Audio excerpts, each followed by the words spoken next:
We're going to start off with a welcome. President of the college here, President Fitzgerald, is going to kick us off. So, President. Thank you, Senator. And good morning and welcome to the John R. Post Center at Reading College Town of Alvernia University. We're delighted to host this important conversation on affordable housing.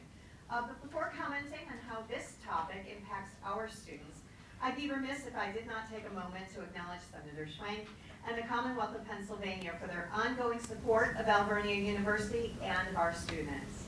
Senator Schwenk, along with Representative Guzman and many others, not only believed in our expansion into downtown Reading, but also supported the Commonwealth of Pennsylvania's investment in our College Town initiative through the RACP Redevelopment Capital Assistance Program. Through the program, the Commonwealth has already contributed $13.5 million of the $40 million that enabled us to transform this building into a hub of first-class academic space, retail space, and apartment-style housing for our students. Across the street at the historic American House, we are investing an additional $20 million to renovate the building. And we're able to do that without any cost to our students with the partnering that we've done with the Commonwealth and with philanthropy. We're partnering with Berks Community Health Center, Jim Jam Therapeutics, John Paul II Post Center for Special Learning, and Artesian Smiles to establish a healthcare hub in the historic American House on Penn Street. Through these partnerships, we'll significantly impact healthcare for the underserved in Reading and provide our students with real-world experiential learning, preparing them to become highly skilled and compassionate healthcare professionals.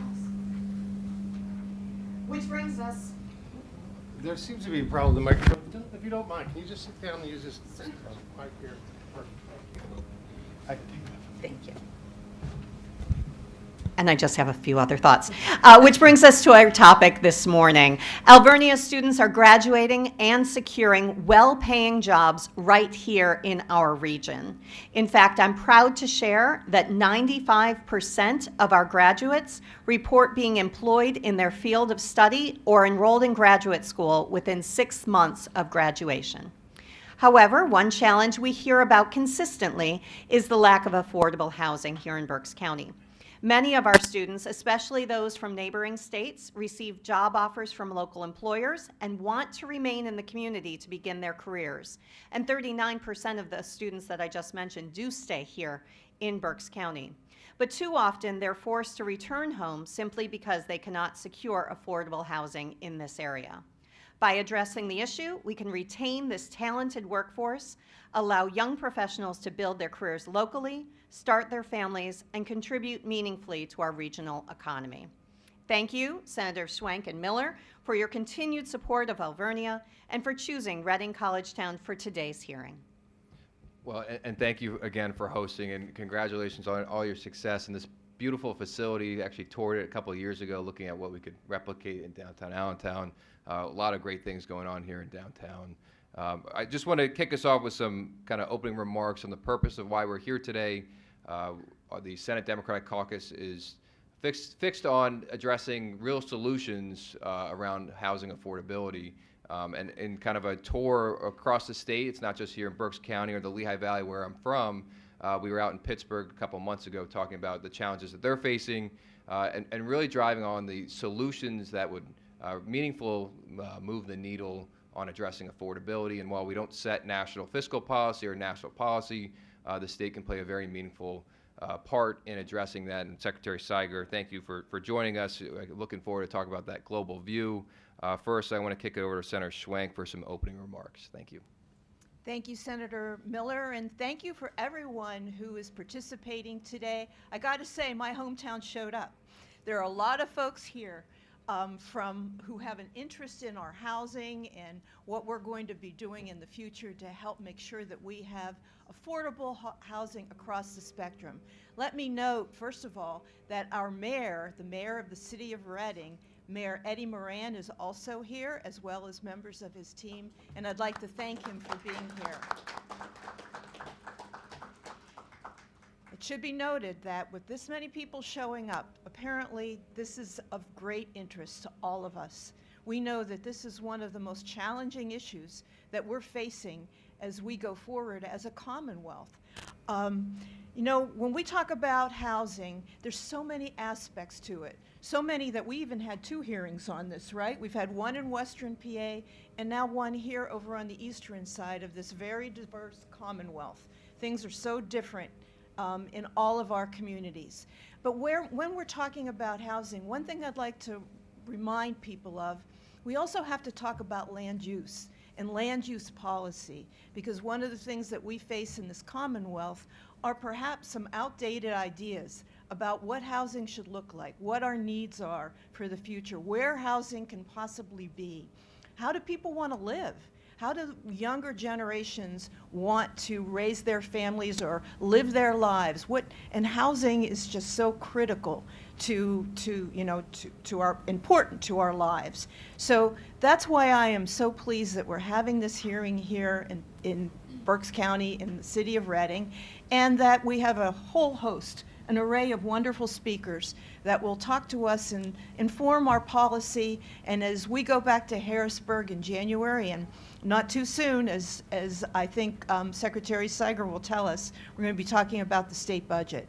What does that mean for housing going forward for the Commonwealth? So thank you all for being here. Yeah, thank you, Senator Schwenk. And Senator Carney, for opening remarks. Thank you, Mr. Chairman. Hi, I'm Tim Carney. I have the honor of representing the 26th District in Delaware County. So it was a nice little drive up here this morning. Very glad to be here. I'm with you today because housing is the #1 concern that we have on so many issues throughout the Commonwealth. Everything seems to go back to housing. Depending on who you talk to across the Commonwealth, we're somewhere between 120 and 150,000 housing units short of where we need to be just to adequately house the people that we have in the Commonwealth. And if our goal, I'm so happy to see Mr. Secretary here today, if our goal is to really keep building Pennsylvania and attracting more people to come, we have to build more housing, and we have to figure out how we can do that, how we can do it expeditiously, and how we can really start to rise to meet the occasion.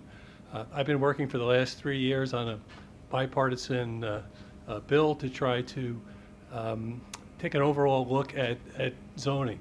Comprehensive zoning reform is about where we really need to be to kind of keep moving forward. We have to convince people that the paradigm needs to be changed. We have to get away from the white picket fence and the big lawn and the big house kind of thing as the goal. And that's complicated because we've sort of built up our whole society around that, really, since World War II, probably even before that. So the bill we're working on would try to look at things like ADUs, look at things like duplexes, triplexes, and quads, other ways to piggyback on what my colleague from Berks County was saying. Basically, we have to figure out new ways of housing people, new ways to sort of to create that new paradigm for how people can live in society and live in community. So that's kind of why I'm here today. Thank you, Senator. I want to acknowledge Senator Kane has joined us online, and our leader, Jay Costa. Senator Costa, any opening remarks? Thank you very much, Chairman Miller and Senator Schwenk and Carney. This is an important conversation that we have to have going forward. As Senator Miller said at the outset, this is a high priority for Senate Democrats. It has been for a number of years, where our members have been advocating for programs that we implemented in Pennsylvania, from the whole home repair program to the HOP program and many others, as well as the expansion of the FAIR program. These are all important aspects of housing, affordable housing in our region, and working to increase, for example, changes we made just this past year to the state's LIHTC program, low-income housing tax credit program, that's going to allow for the better utilization and the amount of money we receive from selling these tax credits by 33%. So that's exciting, and we're excited about this, and we're looking forward to hearing what members have to say, and all the guests who are speaking today, the testifiers, what they have to say as well. So thanks for allowing me to have a chance to speak up. Thank you. Thank you, Senator Costa. And so without further ado, we're going to get to our first panel on the Commonwealth's outlook. Secretary Siger, thank you for joining us. We'll turn over to you. Thanks so much, Chair Miller. Leader Costa, good to see you. My senator from back in Pittsburgh, Senator Schwenk, Senator Carney, thank you for having me today. It's really an honor to be here and especially appreciate this opportunity to provide you with some background on the development of Pennsylvania's first ever housing action plan. Currently, as all of you said, too many Pennsylvanians struggle to access safe, stable, and affordable housing. Home prices and rents are rising faster than wages can support, and over 1 million households in Pennsylvania spend more than 30% of their paycheck on housing. We've also got stagnant construction issues and aging housing stock, which contributes to this mounting affordability challenge, which we believe requires a strategic and comprehensive approach. So, we're working on a plan. Pennsylvania's first ever housing action plan will lay the foundation for local leaders, for builders, communities, and state government and local government to help ensure all Pennsylvanians have access to safe, affordable, attainable housing. These are challenges that are years in the making. Construction has slowed dramatically over the last decade, and currently Pennsylvania experiences, as you said, Senator, a shortage of at least 100,000 housing units, and our belief is by 2035, this number is expected to rise to almost 185,000 housing units, if current trends hold. This, coupled with our aging housing stock, as many of you know, more than half the state's homes are more than 50 years old, requires action at all levels of government. So over the past year, our agency, DCED, along with partners across the government, have embarked on an inclusive, data-driven, publicly informed effort to create this housing action plan. We analyze statewide and regional data on our housing supply, demand, supporting services. We've reviewed all of our existing housing programs. We've consulted with housing experts and benchmarked our programs across the country. We conducted more than 15 in-person roundtables in every corner of Pennsylvania to hear directly from local communities. And I will say that while each of these communities has their own unique challenging, there are a bunch of really common themes that emerge no matter where you are in Pennsylvania. From difficulty financing affordable housing projects to added costs due to red tape and a lack of resources for essential services, each community cited various obstacles that make the development of additional housing units more difficult. And while these roundtables work to pinpoint the Commonwealth's challenges, they also, I think very positively, identified our assets. We have a state housing trust, the FAIR program, as Leader Costa mentioned, the Whole Home Repair program. These are all programs that were praised really uniformly across Pennsylvania, cited as valuable assets to addressing housing security in Pennsylvania. And I will just say as I wrap up here and welcome your questions, this public engagement really helped inform the draft plan we work on today. It includes sections on expanding housing access and opportunity. We just increasing and preserving our housing supply at all levels of housing, strengthening pathways to housing stability through supports for our most vulnerable residents, and lowering costs and speeding up development as appropriate. We believe that by creating a housing ecosystem that serves all Pennsylvanians, we can invest in the strength and vitality of our communities for generations to come, and we can ensure that economic growth continues in Pennsylvania for years to come. Really pleased to be a part of this conversation today. Excited to hear from you, to inform you on some of our thinking, and to work together and collaborate to improve the state of housing here in Pennsylvania. Thank you again for the opportunity to testify. And thank you, Secretary. I'm going to start off just with some opening questions and then turn it over to my colleagues for other follow-up questions. Obviously, there's no simple solution for housing affordability, and there's a lot of different stakeholders, and appreciate you mentioning the 15 different roundtables you held across the Commonwealth. I think that's very important because there's a policy that works in downtown Allentown that doesn't work up in Pike County or across the state. So I really do appreciate that. How do you balance the kind of oversight for some of these programs like the LIHTC program with speed to getting units to market? How do you kind of balance that, and what's the approach there? Yeah, it's a really important question. I think that we sort of have to do multiple things.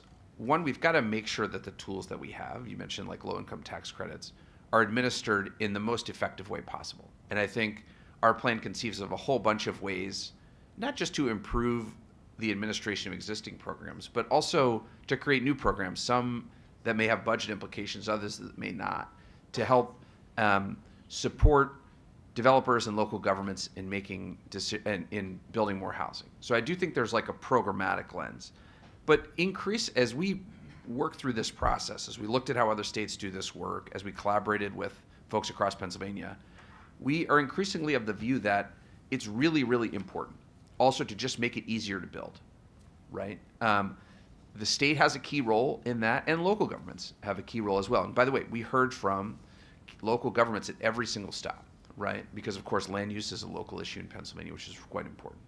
And so I do think that it's got to be both and. But I would say that we heard, and I think our plan will stress the importance of a real focus on removing barriers to building because we have this large gap we're trying to address. Thank you, Secretary. I'll turn it over to my colleagues for any opening questions. Senator Schwenk. Thank you, and thanks again for being here, Secretary Seiger. You're no stranger to Berks County That's right. and Reading, and we truly appreciate it. So I'm very interested in what this plan is going to bring forward, because I Yeah. think that will also be a part of some of the budget initiatives that we're going to hear the first week in February from the governor. So I'm anxiously awaiting to hear what's going to happen.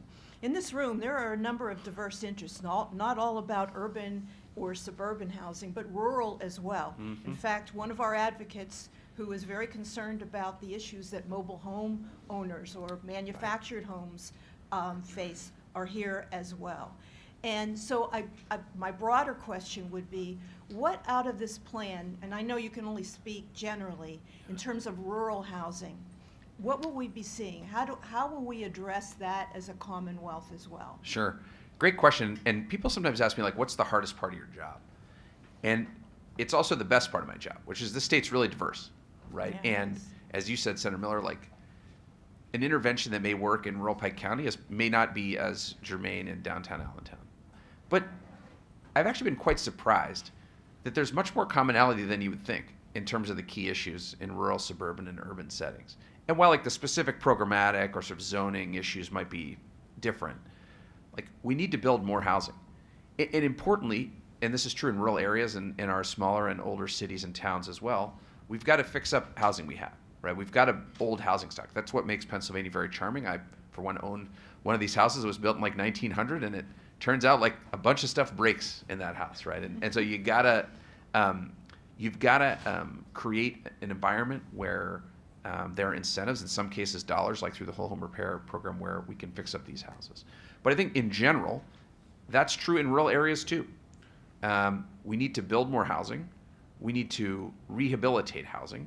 And in some cases, and I think the plan will likely talk about this, we need to sort of make the economic case more robust for building housing in locations where, for example, the cost of building a new unit may exceed the cost of purchasing a unit. And so the plan is sort of looking at this broad set of activities in terms of the economics and in terms of just making it easier to build. I think those are highly relevant in rural areas. And the last thing I would say here, the first one of these roundtables we did, which was a while ago now, we actually did it in Huntington County at Juniata College on purpose, right? Because we wanted to make the case this is not just about building sort of multifamily units in our cities. That's important, but it's really got to be a statewide strategy.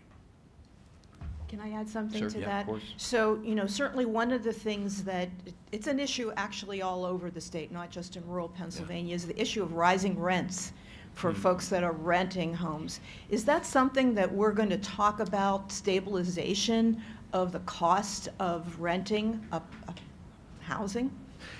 Absolutely. And look, part of the reason we talk about building more homes is because we have this sort of gap in need. But part of this is like a simple supply and demand argument, actually. We need more homes to help drive down costs of folks who want to buy a house and folks who want to rent a house. So I think there's like a supply side argument. And then there's a set of things that I think are important for us to consider around the rules associated with how folks rent apartments or homes, places to live, let's say, here in Pennsylvania. And I think that's all in scope. Again, this plan could have just focused, like there's a reasonable case to be made for just focusing this plan on like development patterns and real estate and zoning issues. We did not do that, actually. It's more difficult, but I think the plan is better and a more comprehensive plan because we sort of looked at this end-to-end question. We looked at folks who don't have homes. We looked at homes at the very top end of the spectrum and tried to integrate a plan that addresses these issues holistically across those domains. Well, I'll be looking forward to seeing what comes out of that. Yeah. I think that's the blueprint for us as we go forward. And I commend you for taking the effort to do this. In my term as a legislator, I've never seen anything like that. And what could be more important? I guess there's a lot of things, healthcare, education, but you've got to have a place to live. So I'm anxious to see what will come out of this. Yeah, we're very excited about it. And thank you for saying that. This work is tough, right? You're balancing a lot of interest, but we're excited about the direction that we're going. And housing isn't just like a moral imperative to keep a roof over someone's head. It is that. But it's also really, really important to our economy, to your point, Senator. Like, if we're going to grow and build and create more jobs here, we've got to have a place for people to live, to grow into that next home, to raise a family, to lead a really high quality of life here in our Commonwealth. So thank you, Senator. Thank you. Senator Carney. Thank you, Mr. Chairman. It was kind of magical how you mentioned whole home repair, and Senator Spall walked in at the same time. Which is, I caught him out of the corner of my eye there, yeah. It's I really do appreciate this idea of the all of the above solution, because it's really true. I mean, whole home repair was nothing short of amazing in terms of the way its ability to keep people in their homes, which is like the best way to house people is to keep them where they are very often, because most people want to stay there. And whole home repair really created created a formula, created a process where people could do that, could stay in their homes. And I wish we would fund it again, the way it needs to be funded in our future future bills. But I wanted to get back real quick to this idea about easier to build. Yeah. I'm an architect, right? I know that we've been essentially building houses and housing in the same way for the last 100 years. Probably basically stick built, built on site, all the nature of the way that works. And we have, I think, with the problem we have, we also have a great opportunity. We have a great opportunity to bolster really the manufactured housing piece of it, because it doesn't necessarily mean, I don't want to sound derogatory, but trailer parks kind of thing. It's not what manufactured housing could be, and certainly the way it is in other countries. Typically in places like in the Scandinavian countries, for example, the vast majority of their housing is built in a factory and transported to the site and installed, which is like a 2-week process instead of a year-long process or a months-long process. And one of the reasons I think that Scandinavia is way out in front on it is because they have weather issues in Scandinavia, and they could build them indoors, and the actual, it always bothered me as an architect to be on a construction site and out in the rain and the snow and everything else. There's all these areas of the house was essentially, or the building, which essentially are going to be climate controlled eventually. But so I mean, the more that we can kind of do, it's an old idea, but it's one that I think with government support actually could start to make a real difference in Pennsylvania. Yeah, I appreciate that feedback, and we did hear this from folks across Pennsylvania in our discussions. It's absolutely in scope in terms of the consideration set. I'll also further note that Pennsylvania is a leader in the business of manufactured housing. We have like many manufacturers that do this work, so there's a sort of double bottom line benefit there. And I think we have looked at this and continue to look at that very carefully, because I think it's to your point right off the bat, it's got to be all of the above. Like we've got to do it all, because the gap in housing supply is large enough to require that kind of approach. I agree. Thank you very much, Mr. Yes, sir. Yeah. Thank you, Senator. And I want to turn over to Senator Saval, who has joined us, our colleague that championed the whole home program that we just were talking about and really delivered for across Pennsylvania. But Senator Saval, thank you for joining us. Any opening remarks? Thank you, Chair Miller. Thank you, Senator Schwank, for welcoming me once again to your district. Really grateful to be here. Thank you, Mayor Moran, who I see in the audience as well, for welcoming me and us. Don't want to say too much. I apologize for my lateness, and appreciate, Secretary, your testimony, written testimony, and support for the many different ways that we can deliver housing. I'm excited for the governor's housing action plan.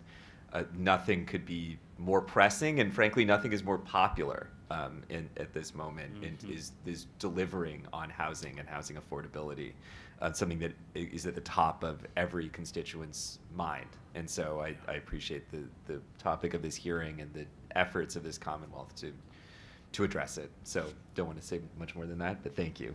I'm looking forward to the rest of the hearing. Yeah, thanks. Thank you, Senator. Looking at my colleagues on Zoom, any other questions for Secretary Siger?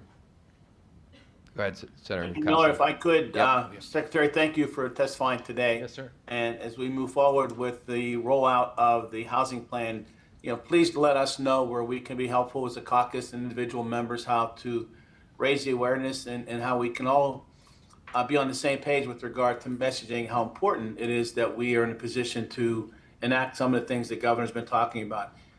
We understand a lot of good work has gone into this, and a lot of folks have been participating, and we want to make sure that as we go through the budget process, this is something that we talk about and put at the forefront of what needs to be done going forward. So please utilize us as a resource to help amplify what needs to be done and move this measure forward. Thank you. Thanks, Senator Costa. Couldn't agree more. And by the way, when we did this kind of roadshow across the state, we had really strong participation on a bipartisan basis from the House and the Senate. A lot of interest, a lot of good ideas, and we're excited to put something forward here that, like the economic development plan we put out 2 years ago around this kind of time, like in the pre-budget time frame, really kind of set an edge, like set an agenda that we could work to execute on. Very excited to work with you to move that work forward. Senator Saval, completely agree with you. Among the most critical economic and sort of human issues that face us as a Commonwealth today. Thank you. Senator Schwenk. Forgive me, one more question. So, Secretary Siger, I have introduced legislation to take a look at the Municipal Planning Code, which is kind of the overall overarching Bible, so to speak, in terms of how land is used in Pennsylvania. And that was what I was referring to in the beginning about the fact that we are so far behind. One of the things that we were able to change maybe about 5 years ago in that plan was the fact that communities could plan together so that they could share all of those uses that by law, according to the planning code, they have to have. If you had the opportunity to think about the planning code, what are some of the ideas you would have for what would need to be done? I served on the state planning board when it was first reinstituted under Governor Rendell. I was a county commissioner then, and we learned so much then about how that code is holding us back, even then. And so I'm interested in your thoughts on that going forward. Yeah, it's a great point. And while I'm sure our team is very familiar, and I want to learn more specifically about the legislation you proposed, I think looking at things like the Municipal Planning Code is like an important step that we'll want to take. And we've done that analysis in like a high-level way as we develop this plan. And I think we want to create tools and sort of options to build more housing while sort of honoring the important role that local and county governments play. And I think, without being too specific, I think our hope is that there's a path here to do that, right? Where the state can set forward a view of like a framework within which more housing can get built, and that we honor the sort of importance of local land use decision making, at the municipal level. And maybe one final point on this, to your point of enabling places to work together. There are 2,557 municipalities in Pennsylvania. I think when I started, by the way, there were 2,560, so we're making some progress on consolidations. And it is important that those folks have a voice, but it's also, being realistic, really important to do planning, regionally. And you'll hear today from folks in the Lehigh Valley and other places in the state who do this work alongside municipalities each day. And I think that kind of regional thinking is also really important to help enable some of these activities. Thank you, Senator Schwenk. One final question for you, Secretary. There's this narrative about private equity and there's big BlackRock making cash purchases on single-family homes. Are you seeing that impacting real opportunities for people in the Commonwealth to be able to actually buy homes? Yeah. We did get significant feedback on this point in the listening sessions. It does vary, of course, by geography. And I think it's the sort of topic that, as we finalize the plan, is under consideration. As we think about really the best way, not just to build more, but to help folks afford housing, right? Whether it's rental, ownership, multifamily, or any of the broad category of housing that exists today. So absolutely has been a topic of conversation, in this kind of broad listening that we've done. Yeah. Again, I want to thank you for joining us this morning, and thank Governor Shapiro for prioritizing this and looking forward to the action plan and how the Senate Democratic Caucus could be helpful. Affordability is one of our key priorities, especially housing and, of course, healthcare and energy as well. But the housing crisis is real, and so we want to be partners on this. We've delivered on it in the past, whether it's FAIR or Whole Homes or LIHTC programs, but count us as partners, and again, appreciate you being here with us this morning. Really appreciate the opportunity. Thank you, and look forward to our work together. Thank you. Good to see you. Thanks. That concludes our first panel. We're going to move into our local community action panel, including folks from the Neighborhood Housing Services of Greater Berks, Community Action of the Lehigh Valley, and the Lehigh Valley Planning Commission.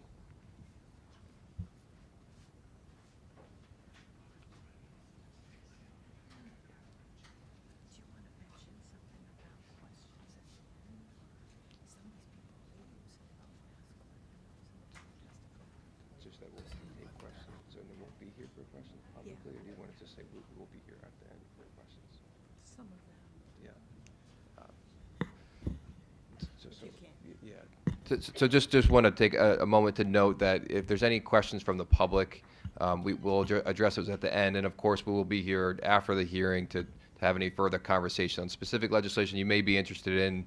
Obviously, there's a lot of pieces to this.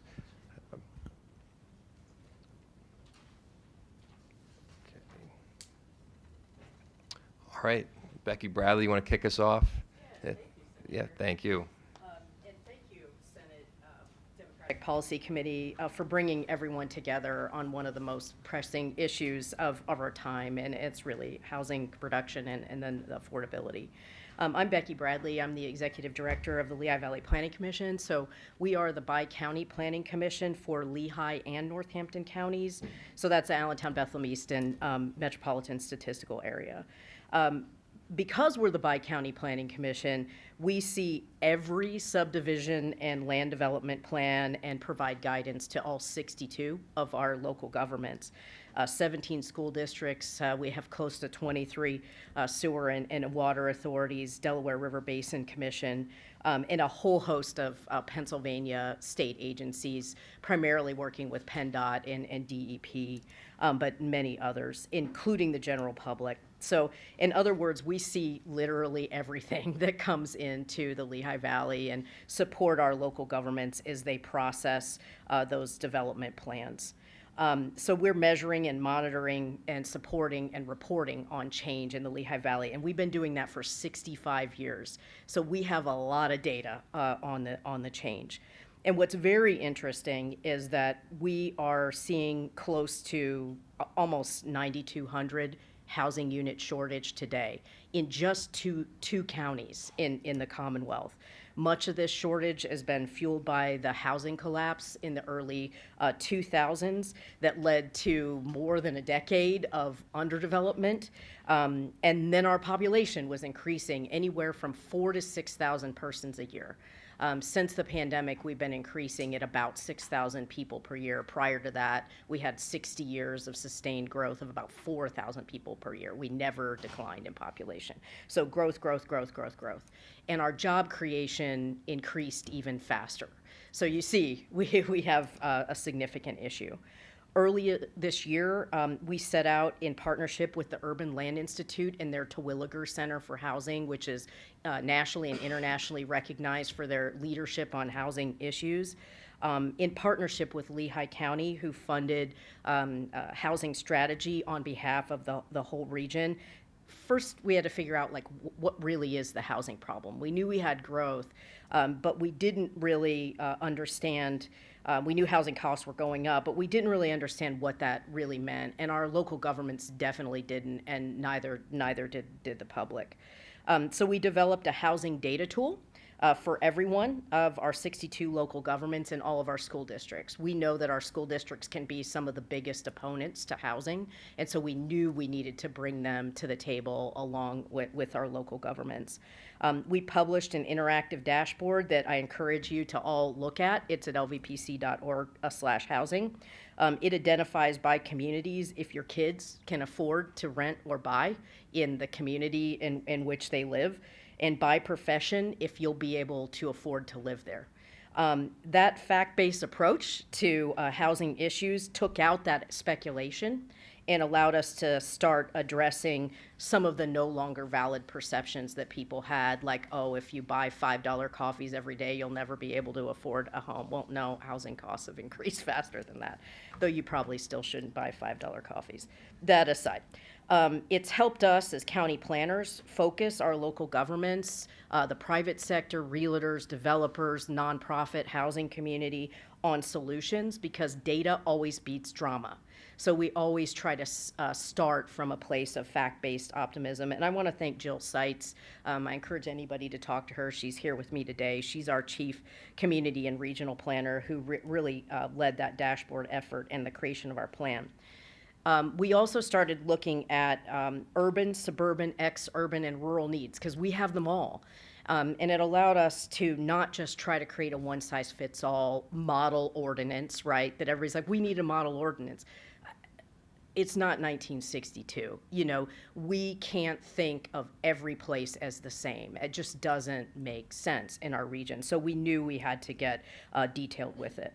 Now we have a common understanding of what our housing needs are, and that affordability is based not only on income, but availability of whether it's rental or ownership units, and the amount and variety of housing types that we have, as well as people's living preferences. And needs throughout their life, because it's going to change from what you need today to as you age, right? So income, available units, variety, preference needs form the foundation of housing attainability, because again, everyone needs housing. We discovered that the Lehigh Valley has a significant mismatch between households of varying incomes and attainably priced housing units. In fact, there are more than twice as many higher income households as there are housing units available to them. So while you often read about the missing middle housing, we found that in Lehigh and Northampton counties, we actually have extreme shortages at the upper end and the lower end, which causes compression in the middle, but we have a slight increase or a slight surplus of units in the middle, but those are being eaten up by people that could actually buy more. So it has created compression across all levels of the market. And so we encourage anyone working on housing issues to look at it not from just low-income housing or middle-income housing or high-income housing, to look across all those attainability thresholds to really understand what's happening, because we have to unlock this complex problem. So that mismatch between units and households causes over 50,000 households to buy down in just Lehigh and Northampton counties, or rent down into that workforce housing. And it's absolutely crushing for people that need lower income units. This reduces the available supply, obviously, and the market compression created by this mismatch between units available to household needs and other factors, including interest rates, inflation, materials and labor shortages, undersized utilities, quite frankly, is one of our biggest issues. A lot of our sewer systems in our urban and suburban communities were built back in the 60s, 70s. And while those were great at the time and they were actually built larger than they needed, capacity has been eaten up in those now. So that actually becomes one of our larger issues. I joke about it a lot, but planners usually deal with poop and parking more than we'd like to realize. But those are two of the critical issues that we're dealing with that are related to the housing situation. And because of our population growth, we've projected that we need more than 54,000 additional units by 2050. So that's an additional 2,100 units every year to accommodate just the growth in people. So on average, over the last 5 years, we've reviewed about 5,700 new housing units proposed by the private sector every year. 2,100 of those units are actually constructed annually. So you might say, okay, well, you need 2,100 a year to accommodate the growth. You're really getting 2,100 in the ground, but we're already short over 9,000. So we're really not picking at that, the problem that we have today. So we do need to increase housing production of all types in all locations in order to meet that demand. So Urban Land Institute is our facilitation partner, along with Lehigh County as our funding partner, helped us convene a series of 3 co-creation workshops with everyone, anyone and everyone we could get in the room. And that became important for us because we really started to understand what the shared experience are, the barriers to housing production, perspectives or concerns on housing development, and our ideas for opportunities and solutions, as well as external challenges. And so that included county governments, local governments, bankers, because no money, no development, right? We always start with the dollar sign when it comes to housing production. So we worked very closely with banks and financial institutions, sewer and water authorities, major regional employers. This is very important too. Because about 2 years ago, the Lehigh Valley went from a net exporter of jobs. Roughly 4,000 more people commuted out of the Lehigh Valley to work every day than worked in the Lehigh Valley. Now we're a net importer of jobs with over 6,000 people coming in every day versus sending 4,000 out. So we've had a real switch since the pandemic. It's caused crazy super commuter patterns because people just cannot find housing in our region. So, I mean, it's great for Carbon County and it's great for Pike County and some of the other places that people are commuting from. But it's terrible for our roads, bridge networks. It's not good for them in their family formation and their health and other things. So we have a real compound, complex set of issues around housing, and many of the regions in the Commonwealth also have this. So we came up with a series of recommendations in a draft housing plan that we'll be putting out early next year. The first one was around construction and development, so that's expanding housing types, accelerating review processes, directing housing to strategic sites, and aligning the infrastructure investment with it. So it really is comprehensive planning. I do want to note, too, that we have 32 of our 62 local governments in a multi-municipal comprehensive plan. There's 6 of them. That's allowed them to do the coordinated zoning.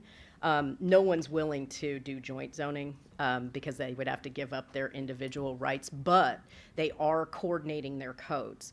That has forced them to think about the impact to their neighbors and what really makes sense for them. It's really helped us manage not only our industrial boom, but it's brought more empathy, and it's actually brought more action towards development where it makes sense and where it does not make sense to move away from that. And so they're coming up with their own strategies for that, and we're supporting that as their county planning team. So that's been very important to that, and has been better for our development community and knowing where they can go, where they can't go, and then coming in the door as developers, being able to get through the process more quickly because they're astute on those issues. Finance, obviously, I spoke about that, but we have an opportunity to leverage federal, state, and local funding tools, and we need to develop more of those, especially local and county funding tools. And I know our new county executives coming in both counties are interested in that. We have been talking with a whole group of financial institutions on exploring innovative financial products that they can develop. It's not just necessarily the first-time homebuyer programs, but providing incentives for people to actually build. and to help our small development community in investing. So we're hoping to start rolling some of that stuff out next year as well with a group of financial institutions. There's obviously the land use and regulation. I know that world the best. So that's aligning the zoning with our regional plan, but also those local comprehensive plans, whether they're multi-municipal or not. And helping to have those conversations about facilitating adaptive reuse and clarifying fair housing guidance. One of the things that I wanted to mention on that too is we're in the process of launching a community economic development strategy update. And it's a specific plan that will partner with our bi-county comprehensive plan, and it's done with the U.S. Economic Development Administration. What we're going to do there is find very specific locations where we can leverage existing brownfields for redevelopment, leverage underutilized properties for development and redevelopment, find new locations where we can actually support and expand utilities to grow housing development amongst other types of development. Not every site's going to be good for housing. But we're going to do that as a region as one of our next steps to actually coming up with locations where this can go. And then collaboration and partnerships are everything. I'd throw innovation into that as well. One of the other things that a lot of people don't know about me is I'm married to a home builder. A fifth generation home builder, so I hear it all. And at the end of the day, there has to be a balance, right? And one of the things that we consistently talk about, not only in our office, but that my husband and I talk about at home, is we absolutely have to be more innovative. There are 3D printed homes, whole neighborhoods of them in California, Austin, Texas, that allow housing production to occur more quickly. Senator Kearney mentioned some of the things that are happening in Europe. They're repurposing shipping containers into things that look like art museums. They're so beautiful, right? So, and who would know that they were actually these reused and repurposed types of buildings? We need to be more creative. So it's about all of these things working together. And the only way we can do that is to leverage public, private, and nonprofit partnerships and, you know, really carry that bucket of water where we have the ability to do that. So we're going to become more of a collaborative or collaborator with all of those sectors to launch out a housing implementation task force coming out this next year, and the commission is committed to doing that in the long term, in partnership with all of you and the Commonwealth and the folks in our region. Thank you. Thank you, Becky. Stephen. Good morning, Chairman Miller. Good morning, Senator Schwank and senators that are here. I appreciate your time today. Oh, I'm 0 for 2 today. So anyway, so good morning, everybody. What I wanted to do today, I'm the CEO of Neighborhood Housing Services and the president of the Pennsylvania Home Lending Collaborative. What I want to do today is kind of give you a humanistic approach to what the problem is. If I may, I just wanted to show you this as we go over. And this is a real world example of what we deal with every single day. So this is an average home buyer here in Berks County. And the challenges that we face today are unprecedented. Senator Schwank mentioned education and healthcare as challenges. Of course they are. What I would say is the foundation underneath that is housing. The housing crisis that we have in front of us today, in my humble opinion, we've already crossed the Rubicon. The values are never going to go down unless we have some sort of major reset.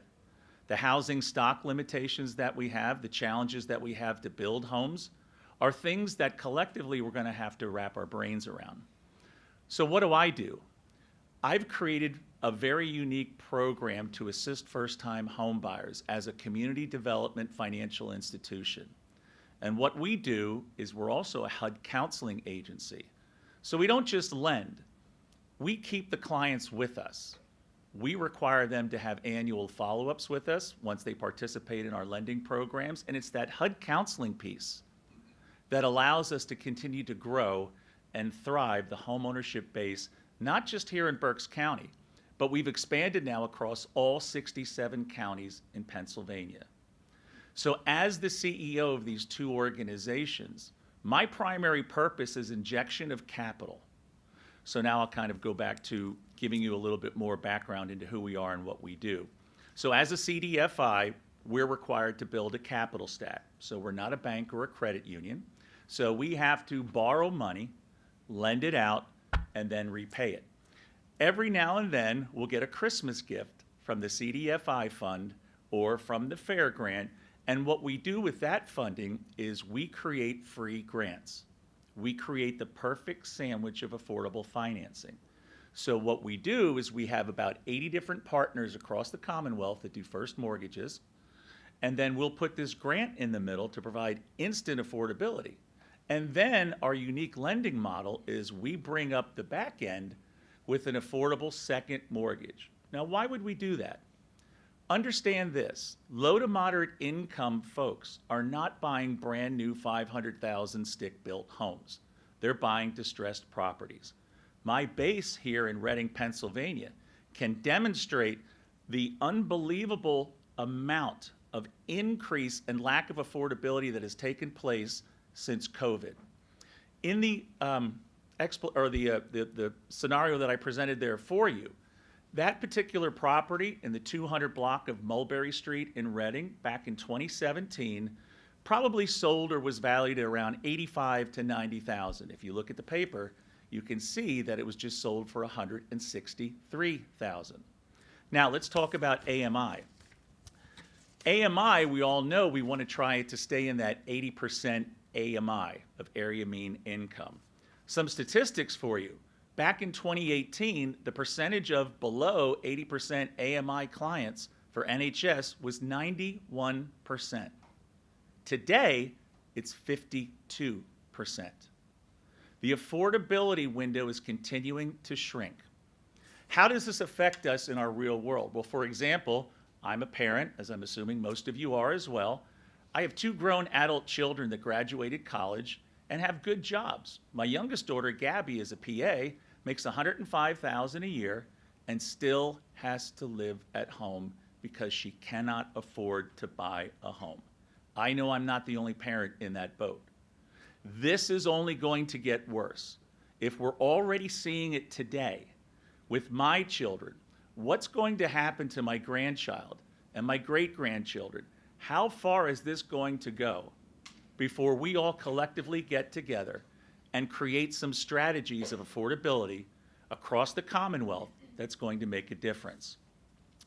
I had coffee the other day with the president of a large employer here in Berks County. I can tell you for a fact that their #1 issue right now is retention and recruitment.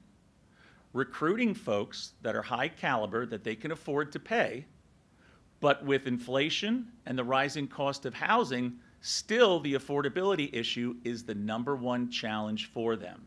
Living near your work sounds like a great concept, but it's truly that ship has sailed. So between what you've discussed and also the other comments that were made today, the only thing that I can do in my organization is create immediate impact of affordability right to the first-time home buyer, and that's our sweet spot. Now, someone would say in that example that I just presented to you, that client, that buyer, only needed $2,500 to purchase that home. $2,500. That's really impactful. Now, as a former, or I should say reformed banker, I take my banking hat off, and they will say, my gosh, Steve, that doesn't make any sense. We want them to have skin in the game. They got to put 20% down. Again, that ship has sailed. When we have our first-time home buyers, predominantly in the cities of the Commonwealth that are buying 70, 80, 90-year-old homes, they're not going to be walking in mint condition. They're going to need repairs and upgrades. Now, I'm not that guy, okay? I don't do rehab. I don't do stick-built construction. My main focus is putting bodies in homes that's affordable for them, and at the same time, we want them, which is kind of counter to the banking model, we want them to save their money. okay, because they're buying a distressed property. We want them to make upgrades and repairs and increase that value. So as they pay the loans down, and we've given them the influx of free money of grants to help support that, they now can build what? Generational wealth. If there's one mantra for NHS of Greater Berks, it comes in two facets: access to capital and creating generational wealth. If you go back, there's a study that was done by the Pew Research Center. The average wealth, generational wealth, of a white Caucasian family is right around $253,000. For an African American family, $27,000. For a Hispanic family, $48,700. We've got a real challenge in front of us.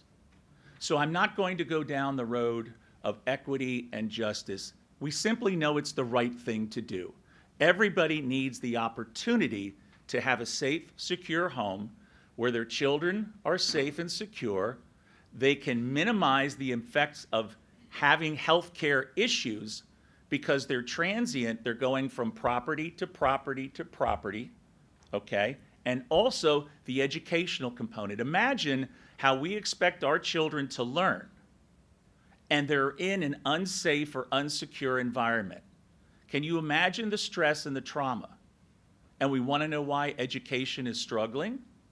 At the core of this, in my humble opinion, is housing. So what is the crisis?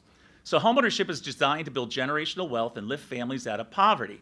And it creates stability and increases investment and engagement for local communities. Pennsylvania is facing a structural housing affordability crisis, and homeownership is moving further and further out of reach, especially for young people.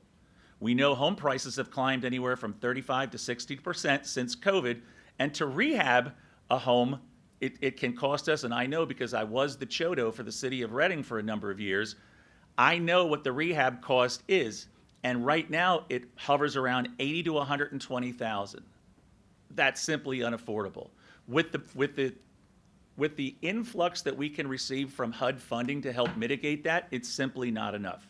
The funding that the city and the county receives in no way can solve this crisis. Now, we can create homes, 4, 5, 6, maybe upwards of 10 a year, but when you talk about having a $9,000 shortage of home, what are we going to do? So again, I want to present that as a multifaceted construct so that we all understand that, number one, housing stock, we all know about that. But number two, it's this lack of affordability that is crushing us. Now, let's talk about the housing stock situation. Everybody is talking about that there is a lack of housing stock. That's undeniable. But what I can tell you, with our process of affordability in injecting capital into first-time homeowners, our productivity has increased year over year over year. The only year that we had a down year was 2020, and that was COVID, because as the realtors all know, nobody could show a home for, I forget how long it was, 4 or 5, 6 months. Even then, we were only off by about 15 families. We are very embedded in the Latino community. In the city of Reading and most of our major metropolitan cities, that is the growing demographic. And so as they come here, as they immigrate here from other countries, they're coming here obviously to achieve the dream of home ownership. And so we work very, very closely with the BIPOC communities that we serve to make sure, again, that equality and access to all of these programs is paramount, and it's basically the hill that we die on.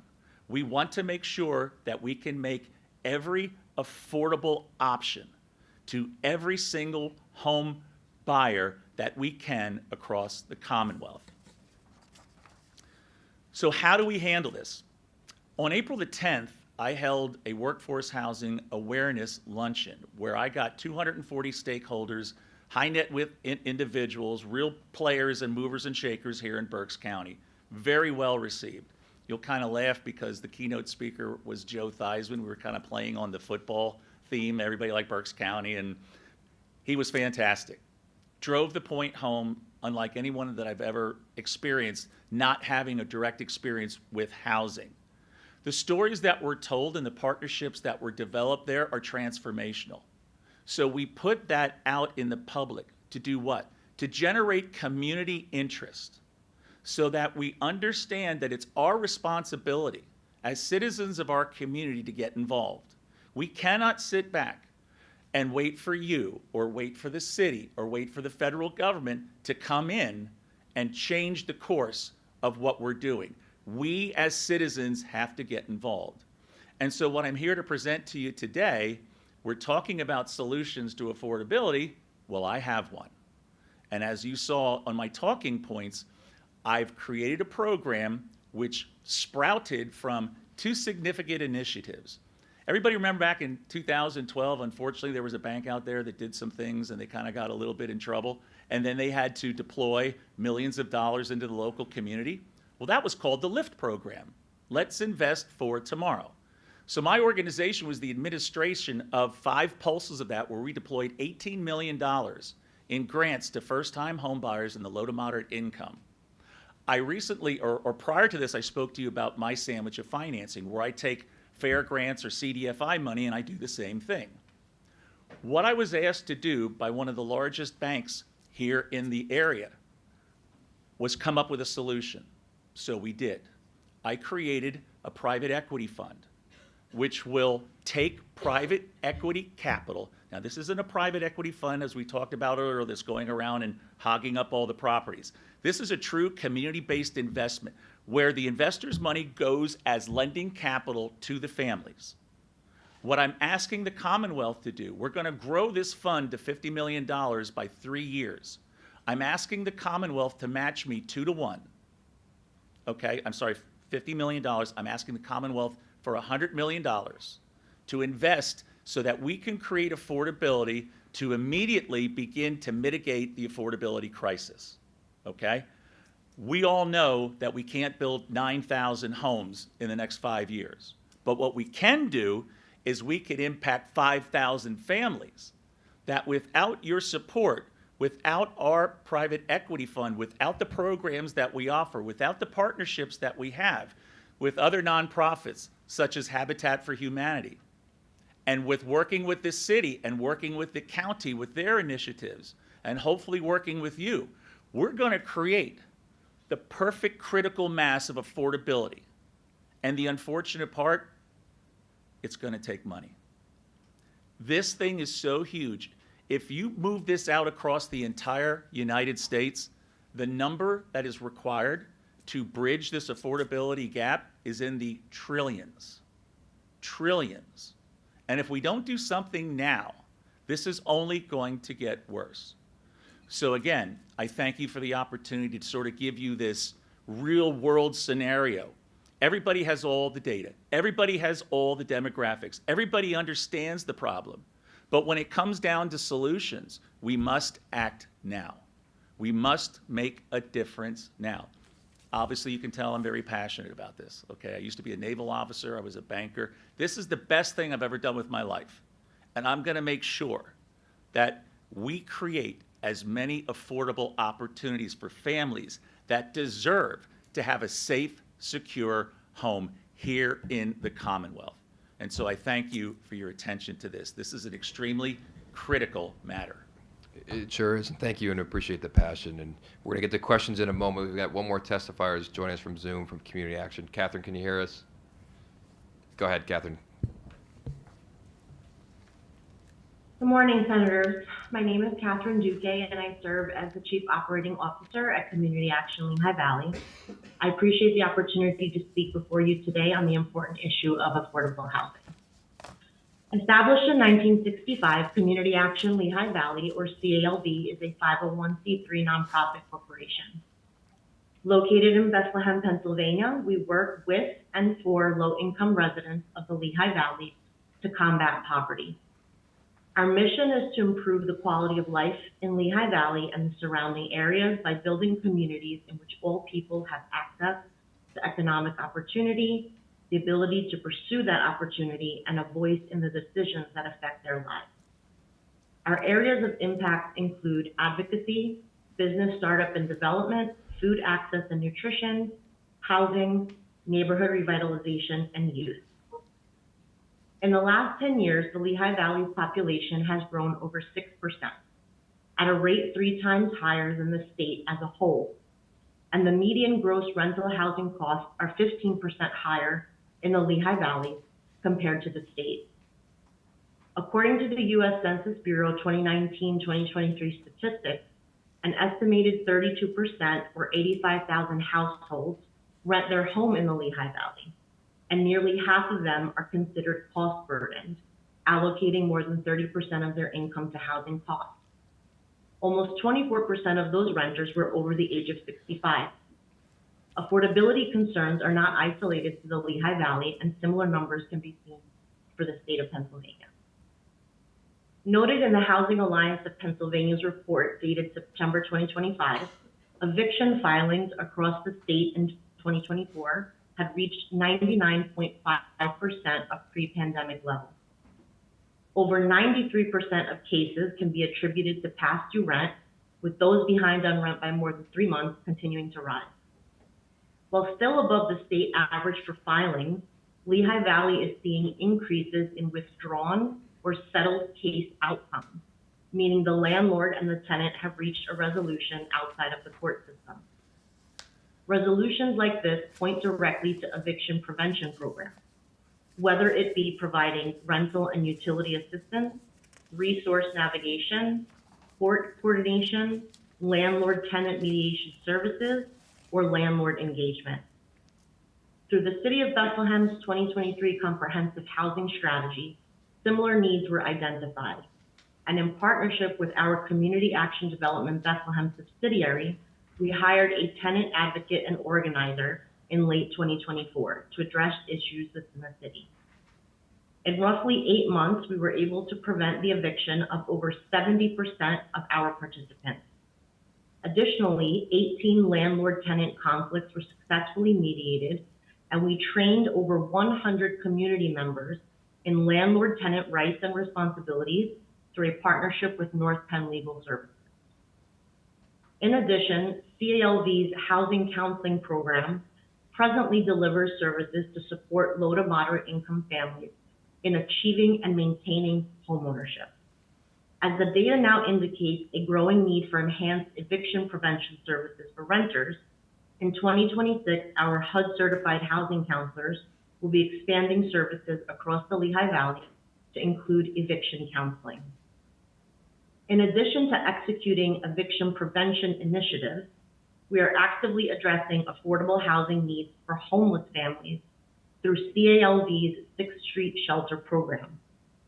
Located in Center City, Allentown, our shelter provides safe short-term housing and supportive services for low-income families with at least one child under the age of 18 experiencing homelessness. Over the past year, the shelter has provided housing for 97 families, including 224 children. Through our case management and supportive services, we offer landlord engagement services to support families transitioning from the shelter into permanent housing.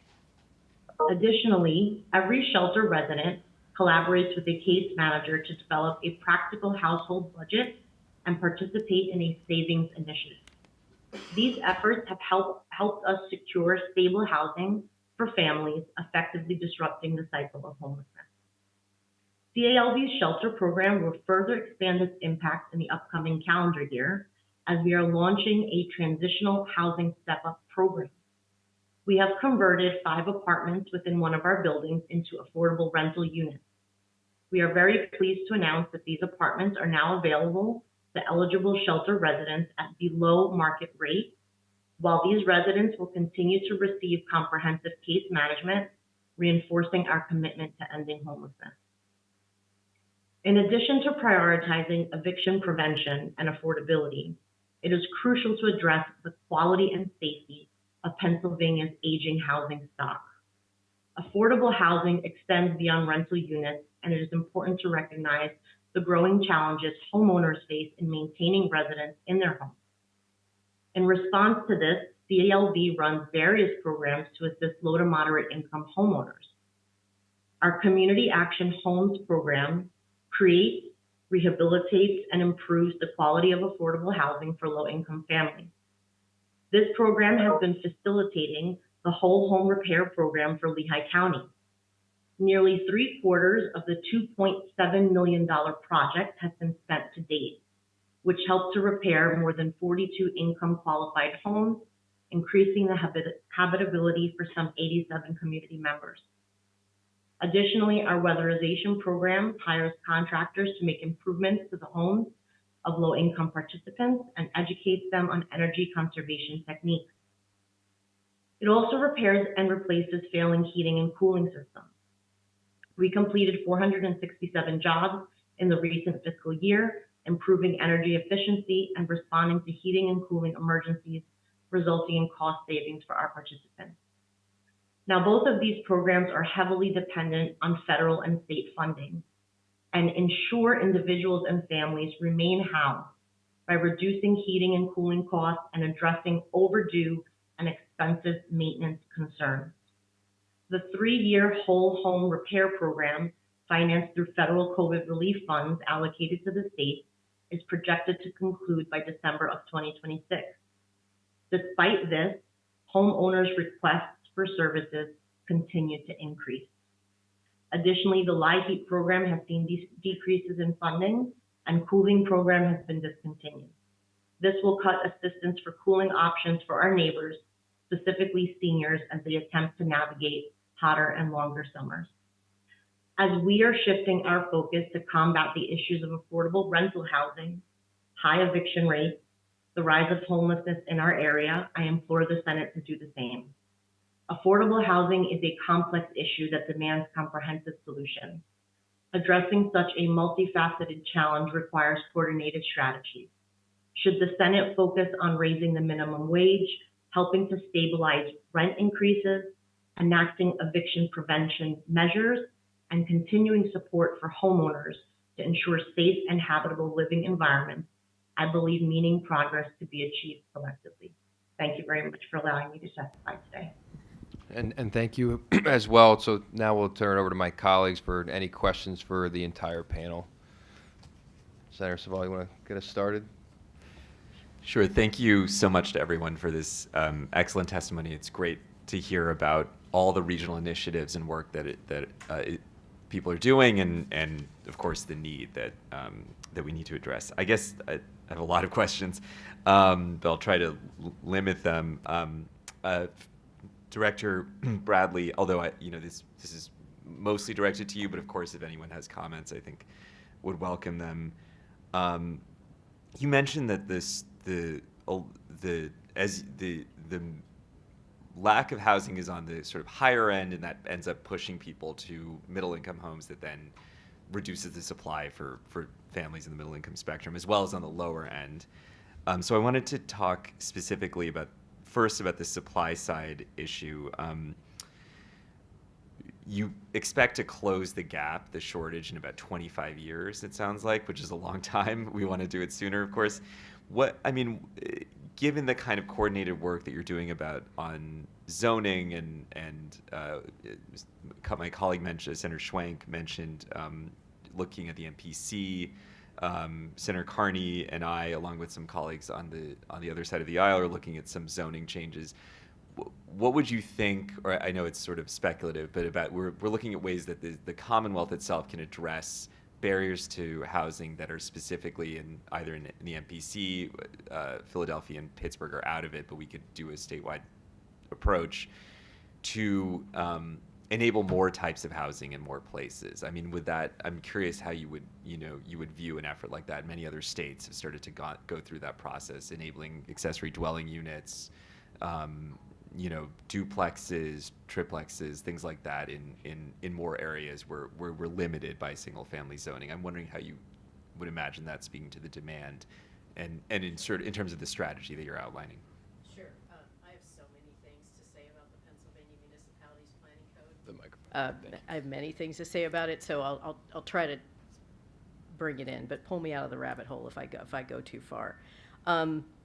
You can do all of those things now. It's a matter of will, right? And so one of the key things is honestly requiring local governments to follow their comprehensive plan. Because in that comprehensive plan, they've said exactly where their utilities are, exactly where growth can be supported. And then within those development zones, requiring that they enable a variety of types of housing is really important. At least forcing them to think about it. Because why do you spend the time figuring out what the real needs in your community are if you aren't going to legislate their implementation? I think that's just one of the biggest flaws in the Pennsylvania Municipalities Planning Code that you could easily fix without getting, I think, too much pushback. You will get some, right? But not too much. I also think it allows communities too to be able to say, like, look, we're a rural community. We just don't have utilities. There are cases where, a 3-acre zoning makes a lot of sense because you're going to have water quality issues if you have higher densities than that, right? So you do need to plan for the variety of types of uses. And I think the other thing that you could do too is acknowledge that communities will change over time. One of our biggest issues in the Lehigh Valley is that communities that considered themselves rural, and in many cases still do, are not. They're not even exurban, they're suburban. And so making sure that we can actually support the housing that we need and requiring them to have performance-based planning is absolutely critical. And I am more than happy to participate in any working groups related to what that could look like. Thank you. That's helpful. I think I think it's very likely we'll be embarking on some, kind of version of that process. So it would welcome your support and participation. The other question I have is about the lower income spectrum, which is just, that's something we actually are having this conversation in Philadelphia right now, a similar kind of issue of supports not being, enabling more supply for market rate housing, but also just actually the need and the lack of funding and available housing is so pronounced for people living in poverty effectively. What sort of tools do you see available to address that? Or based on the kind of work that you're doing, the sort of study I know that is forthcoming. He has some good ideas, for sure. She has some good ideas as well. But on the Pennsylvania Municipalities Planning Code side, and really some things that you guys could think about doing legislatively, we don't have a requirement for affordable units in Pennsylvania. A local government cannot require them. It's not enabled by state statute. And I know that's, one of those longer term things. It's one of the bigger issues that you guys could tackle. But maybe it's not necessarily a requirement in the way that California does it, because we know there's issues of effectiveness there and in some other states. But maybe it's an incentive tool that you could think through how to build into some of the legislation that would give local governments something for supporting the addition of units as well as developers, right? It has to work not only for the developer and their financing, but it has to work for the community in various aspects of it.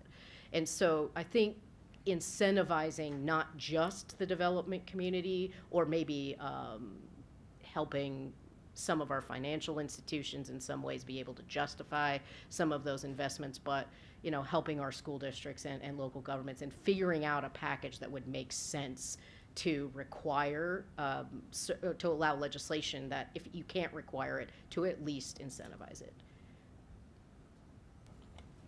Thank you.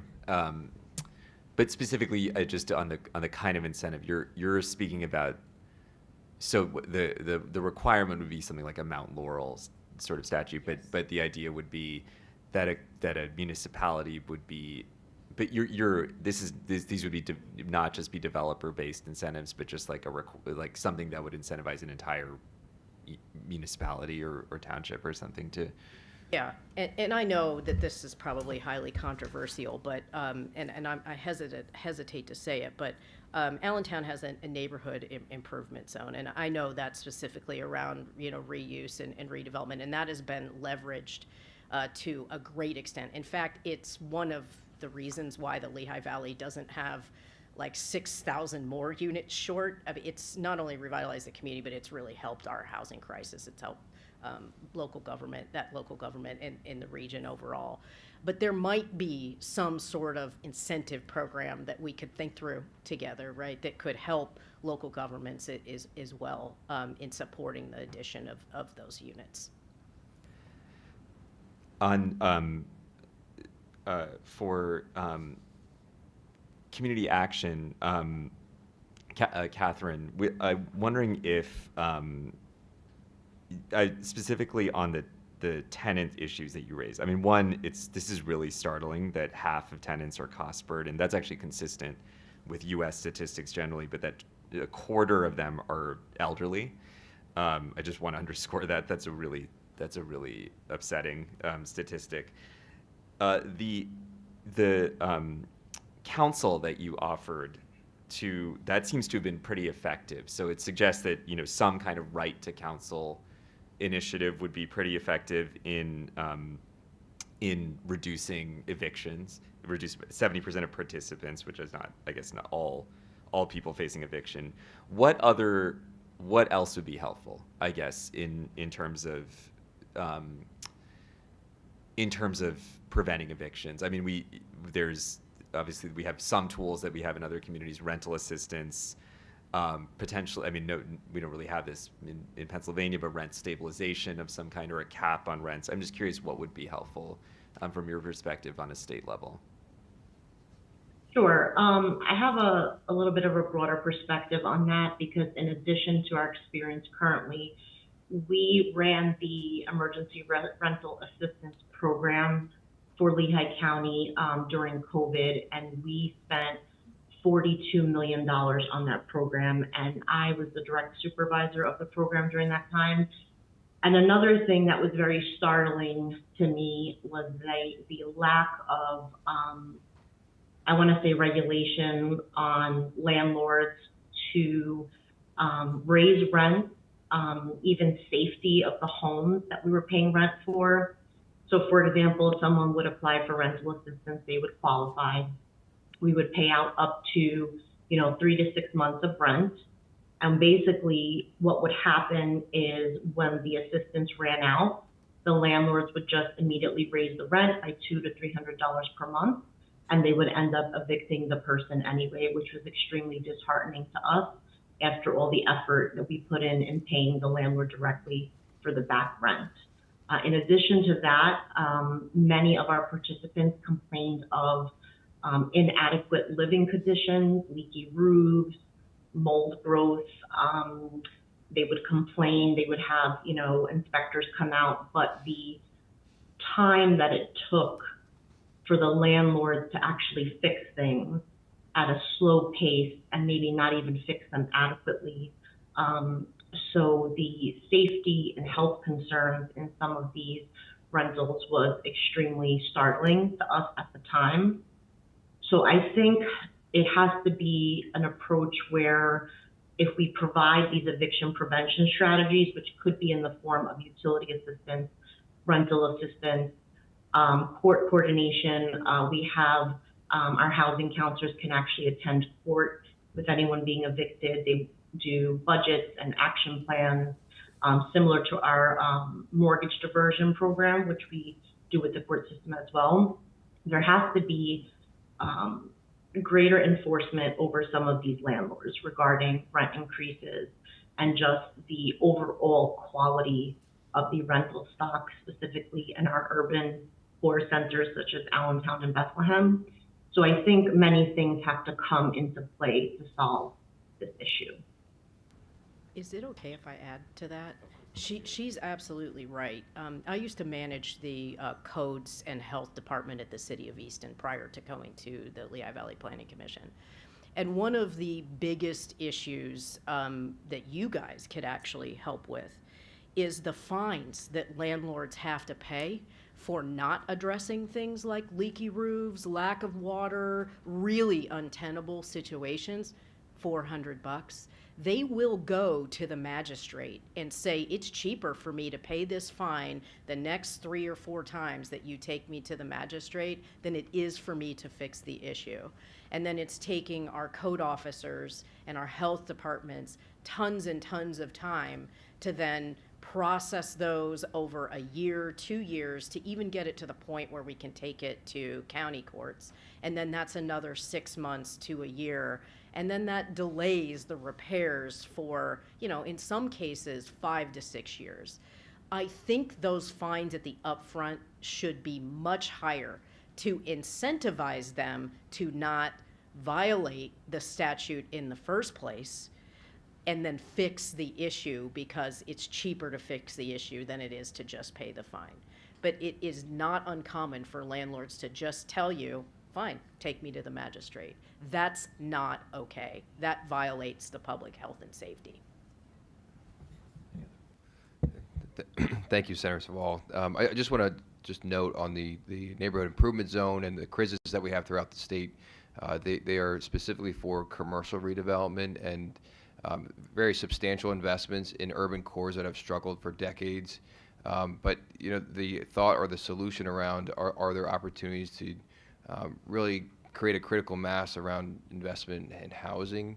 We have seen some of it just kind of added on to certain projects in Allentown specifically, and I know the CRIS in Reading that Senator Schwenk secured is just kind of getting moving. But that's a thought that maybe we can take back to Harrisburg and think on what could we do to really incentivize in a meaningful way in our urban cores where the density is usually more, more attainable to make happen. That's something that we can definitely talk about and how we can make that happen. Maybe alerta as well, like a slightly different form of alerta as well. I mean, there's so many incentives the state actually already has that can maybe be rethought. Right. Yeah. Thank you. Yeah. Any other questions from my colleagues? Senator Schwenk. Just to comment on what you just said, Senator Miller, that's really a great idea. When you think of the CRIS and NIS and cities like we have, these third-class cities, IBM isn't going to necessarily land in Center City, Reading. Maybe, perhaps, but if that doesn't happen, what is it that we really need?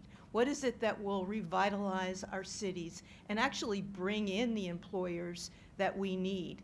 And I really think that we have to add that housing component to it. I wouldn't have thought of it because I was just thinking, just in terms of what the program was meant to do. But that would be something we could possibly talk with Secretary Siger about. Because they have a lot to say about whether you get it or you don't get it. Yeah. So question for you, Steve. Steve, I'm very proud that you're in our community. I was at that luncheon. I've been in your office and talked and heard you talk about what you do. Couple questions here. One, on that sandwich financing, which you passed around that application, that's pretty interesting to see that. I mean, I know where Mulberry Street is too. How's it working over time? Are we keeping people in their homes? Is it the counseling component which I think is also really important, and I know that Habitat for Humanity does that as well, prior even to Correct. Getting in the house. You're not Yes. born necessarily know Right. how to keep a home going, Exactly. keeping a household going. Yes. So can you talk Sure. about that a little bit? Absolutely. Thank you for the question. What is the most critical component of keeping people in their homes is counseling and education, period. We actually do something very unique. For the first 7 years that they have our product, our loan product, they're required to come back. It's actually written in the loan documentation that they agree that they're going to come back and sit with us within a 30-day window of the anniversary of their settlement. And we're going to soft pull their credit. We're going to do another real world budget. The interesting challenge that we have, and we truly are the last line of defense, by the way, against predatory lending. And there are programs and products out there that will try to push folks up into 50% of the back end DTI. We have to make sure that we do our job. The last thing that I'm going to do is put somebody in a home where they're sitting on lawn furniture and eating ramen noodles for the next 30 years. Coupling that, what happens is a lot of times, and if you really study that document, that's a single person, but oftentimes it's a husband and wife buying a home, so it's a dual income. If one of them suffers an illness, death, or job loss, they're really in a bind. And what they will do, the partnership and the closeness that we hold to them, is they will come to us. I can work out and modify my second mortgage in 24 hours to get them instantaneous relief so they continue to pay on their first mortgage and stay in the home. And then we work with them until they get back on track, till they heal from the illness, till they get a new job, and we don't ruin their credit, and we continue to work with these clients. Over 97% of my mortgages, we have over 1,600 clients that currently are active in our mortgage payment program. 97% perform. That's unprecedented. And the average, here's the thing, with the way the housing values have gone up, we have seen a little downtick in the number of years that they stay in the home, because in some of these communities it's just accelerated so much that a person that bought a house 5 years ago, let's say at $120,000, and now they could sell it for $220,000, that's kind of a tough thing for an individual to turn down. What I can tell you though is when we use federal funds, we put in a mortgage and deed restriction that ties them to the property for 15 years. Again, twofold. One, to prevent gentrification, and two, to build generational wealth. We want folks to buy their home, pass it down generationally to impact those statistics that I showed you about the average wealth for different demographics. So yes, we have a very unique formula. We're part of NeighborWorks America, and as a HUD counseling agency, we are required to make sure that the clients understand we're the first call that they make when they run into a problem. You talked about, quickly, you talked about the idea of expanding this. Where are you looking for funding from that? So what we do is, Of course. well, here's the thing. So we have. Who else? Well, and so we talk about capital stacks, correct? So we have very, very strong relationships with 7 banking partners here in the immediate area. I have over $25 million that I've borrowed that I use to lend out for this capital. What I need to do now is we have to get more heavily invested in the grant side to inject that immediate affordability. So we're working closely with the city. We receive funding for that, from them to impact immediately into the city, and I thank Mayor Moran for that. We also have, with the county, we are going to be working hopefully with a program to inject capital in a similar situation for more lending capital so we can keep doing what we're doing. When I talked about the private equity fund that I created, the Community Workforce Fund, there's no fees. It's a no profit generated private equity fund. The investment comes in, NHS borrows that same amount. We pay the dividend based upon a very nice index and a margin, and then that becomes the interest payment to the fund. So the NHS, when it borrows the money, pays the interest to the fund. The fund then disperses the interest directly to the investors. This is true community impact. Our average loan size is about $16,500. So if you invested $50,000, that's 3 families that without your investment would not have been able to purchase their first home.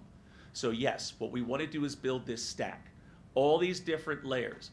The Commonwealth has a responsibility to assist us in this process, to bridge this affordability gap. I can't drive housing prices down. I can't control interest rates, but what I can do is be a good steward of public money and make sure that any dollars we do receive, they go directly to the homeowner. There's no admin cost, there's nothing. We are so blessed as a nonprofit, okay, that we now have the opportunity to do things like these grant programs. Currently, right now, the funding that we had received from FAIR has run out, but we're still doing the grants. Where does that money come from? Our bottom line. So we actually have skin in the game, we're doing the work, and we're making sure that everybody has the opportunity to bridge this ridiculous gap of a lack of affordability. Can I ask? Thank you. Yeah. So in the hypothetical that the state would be in for 2-to-1, that you would service the entire Commonwealth. Absolutely, we Right, have yeah. the infrastructure. Right. There's nothing you have to do. Right. We control everything. We have the reporting system in place. I have to report to my investors everything. Stevens and Lee created the fund, and I know they're not Herbine and Company now. I can't forget they were just acquired, but they're our accountant. So all of this is completely 100% vetted, and because the nonprofit owns it, we guarantee that there is no profit going to the fund.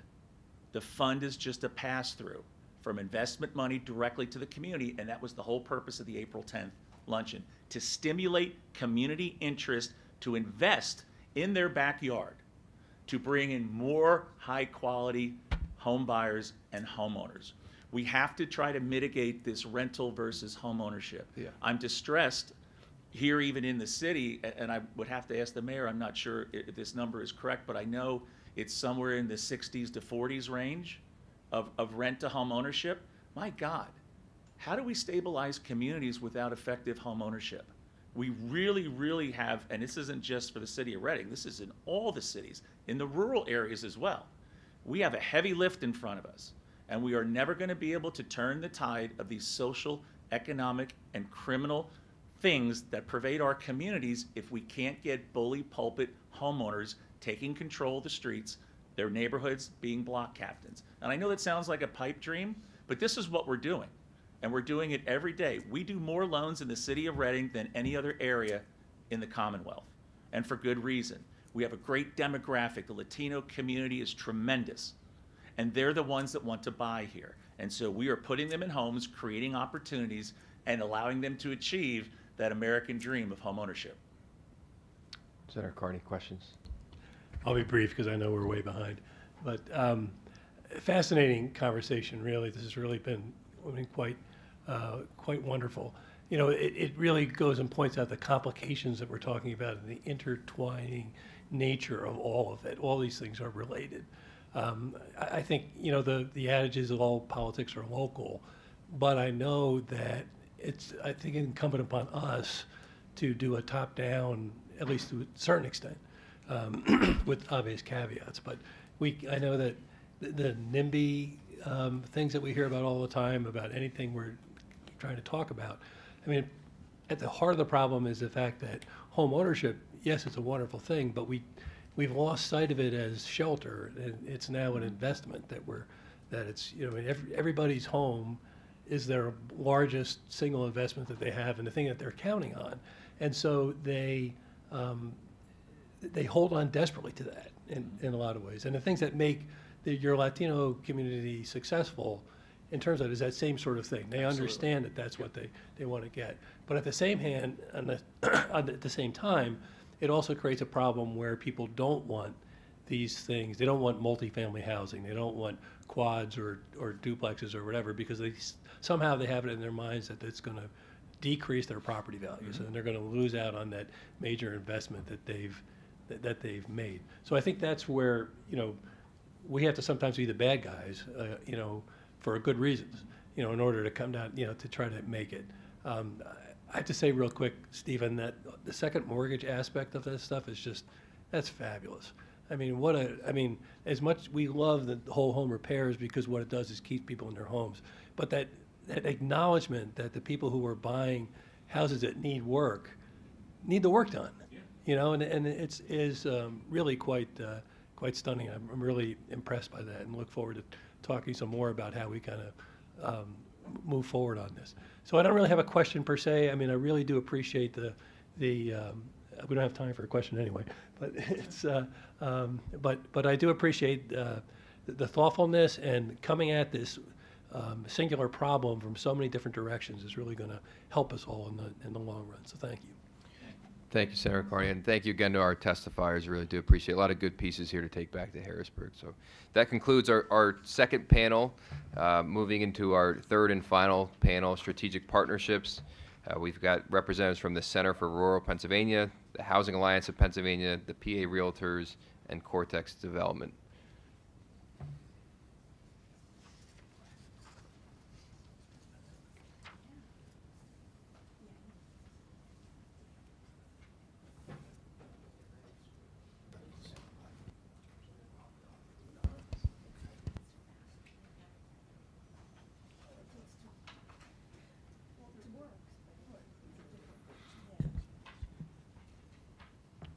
Okay, Jonathan, do you want to kick us off? No, you have time constraints. Sure, absolutely. I want to start by just thanking the members of the Policy Committee for having me today and providing this opportunity. My name is Jonathan Strauss. I'm the co-founder, partner of Cortex Residential. We're an investor, developer, and owner of affordable and attainable housing across the state of Pennsylvania. We focus on preserving existing affordable housing communities as well as developing new ones, with a clear commitment to addressing this housing crisis by investing in the communities that we serve. Today I'm going to be speaking from an investor and a developer perspective, and I'll speak on specifically operating in the realm of low-income housing tax credit development. But first, I want to kind of talk a little bit about what we've heard a lot about over the last hour, of this being a supply issue. At its basis, fundamentally, it is just supply and demand. And if you could imagine dropping 1 million units in downtown Reading, what would that do to housing costs? What would that do to rent costs, right? So at its core, it's a supply issue. And I think we need to continue to look back every time we're questioned, well, how do we create more housing? Or what's the issue with rental rates or evictions, so on and so forth. We need to ask, is it a supply issue? How do we create more supply? And so if we look at eras in this country's history where we built the most supply and the tools that were used to do that, we look back at the post-World War II era in the 1950s and 60s, there were certain tools created to do that that unlocked capital. And so federal financing innovation, programs like the FHA insured mortgages, the GI Bill introduced long-term fixed rate financing at scale. It unlocked private capital, allowing efficient housing programs or production. Mass production, we talked a little bit about this, but developers delivered simple, functional housing, often townhomes or multifamily units. Those townhomes were then called row homes. And then permissive zoning and infrastructure investment. We talked about zoning being an issue, but truly expanding public infrastructure and by right zoning for multifamily or denser housing developments. These principles still apply today, and it's really not a new concept. So 2 ways that we can focus on creating affordability through supply. Again, we talked a little bit about workforce housing, promoting workforce housing, serving households earning 80 to 120% of the area median income. These include teachers, healthcare workers, municipal employees, and it's one of the most effective ways to expand supply. Workforce housing is one of the easier housing types to develop. It's not highly amenitized. It's simply a roof overhead, safe, quality, affordable or attainable housing. So how do we build more of this? Prior to finishing her testimony, Becky Bradley mentioned LRTA programs. LRTA is a fantastic tool. Pilot agreements, you see them in states like New Jersey, where these pilot agreements are created to develop not only workforce but also affordable housing. We have to create tools or utilize existing tools and mechanisms that will incentivize the private sector to invest.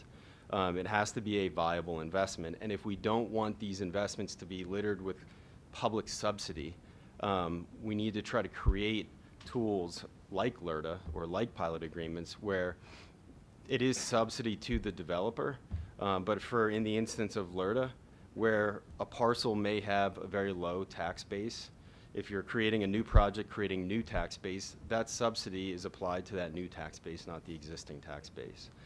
So there are tools where we can support investment and make projects more investable for developers and investors such that they're incentivized to invest in housing.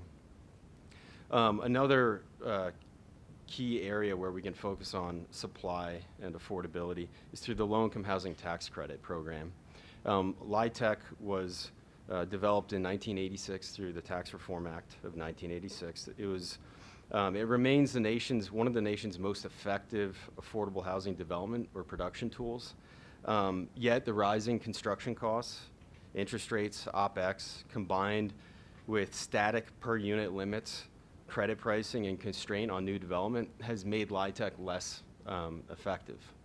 So Right-sizing LIHTC is something that we can do through increased federal allocations, expanded state gap funding. These are the types of funding sources that we already mentioned, which is fair housing, HTF, so on and so forth.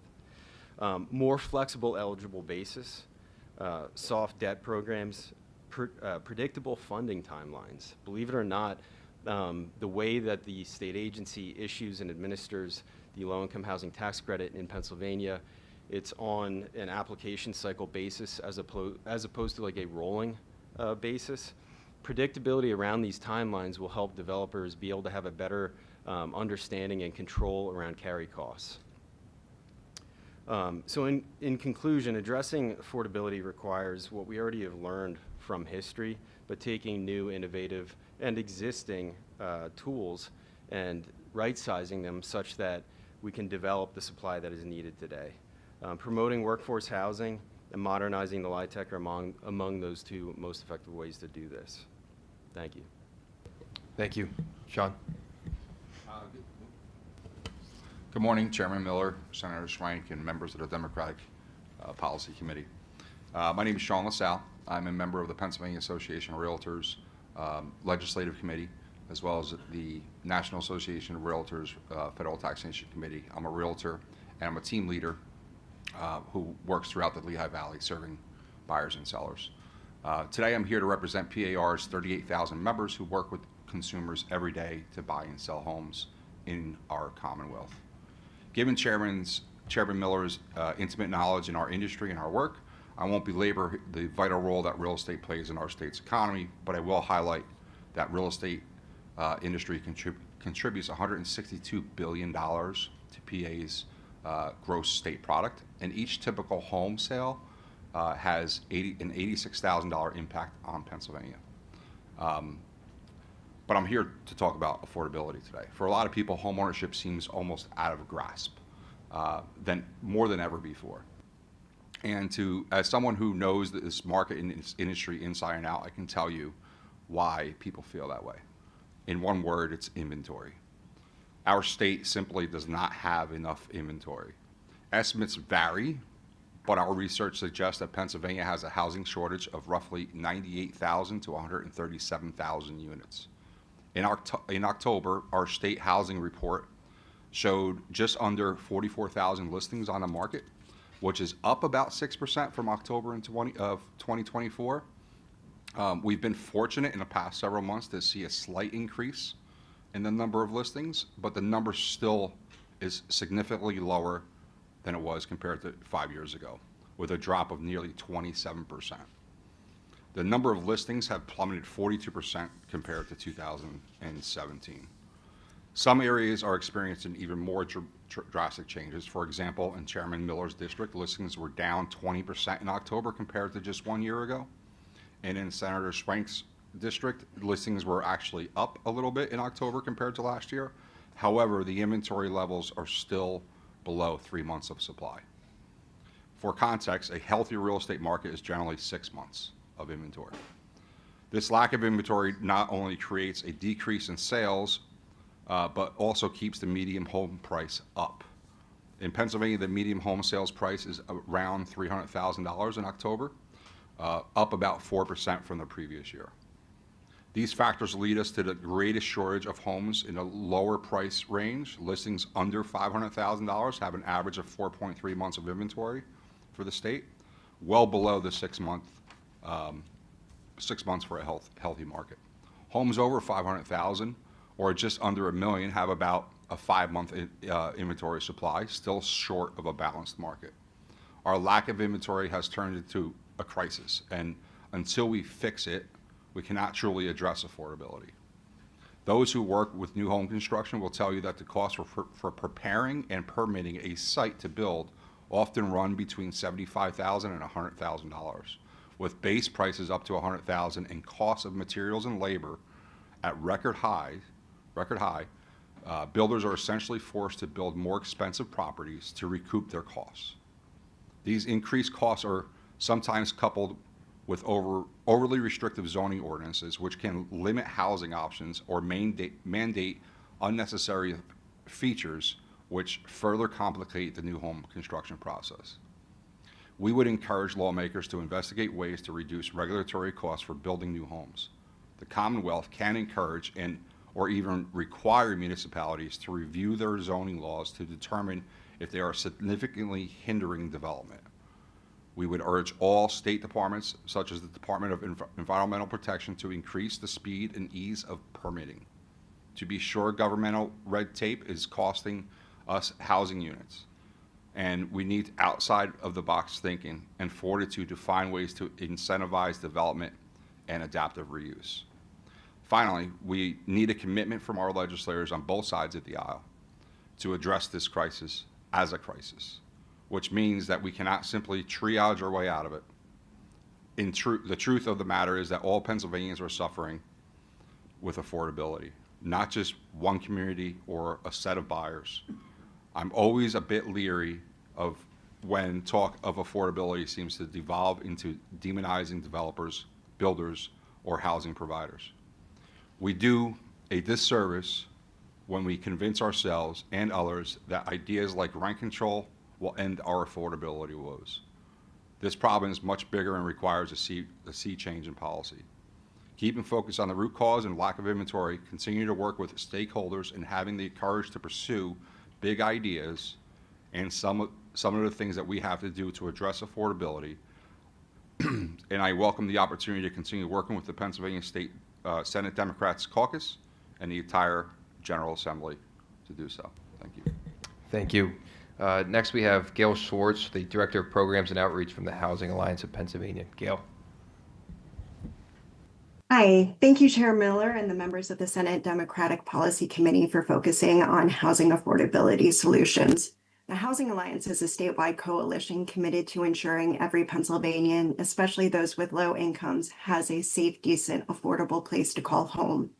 Housing is the foundation for health, education, and opportunity. When families have stable homes, communities thrive. Across Pennsylvania, families face impossible choices between rent, food, and medicine. Aging homes, rising rents, and stagnant wages are straining our communities.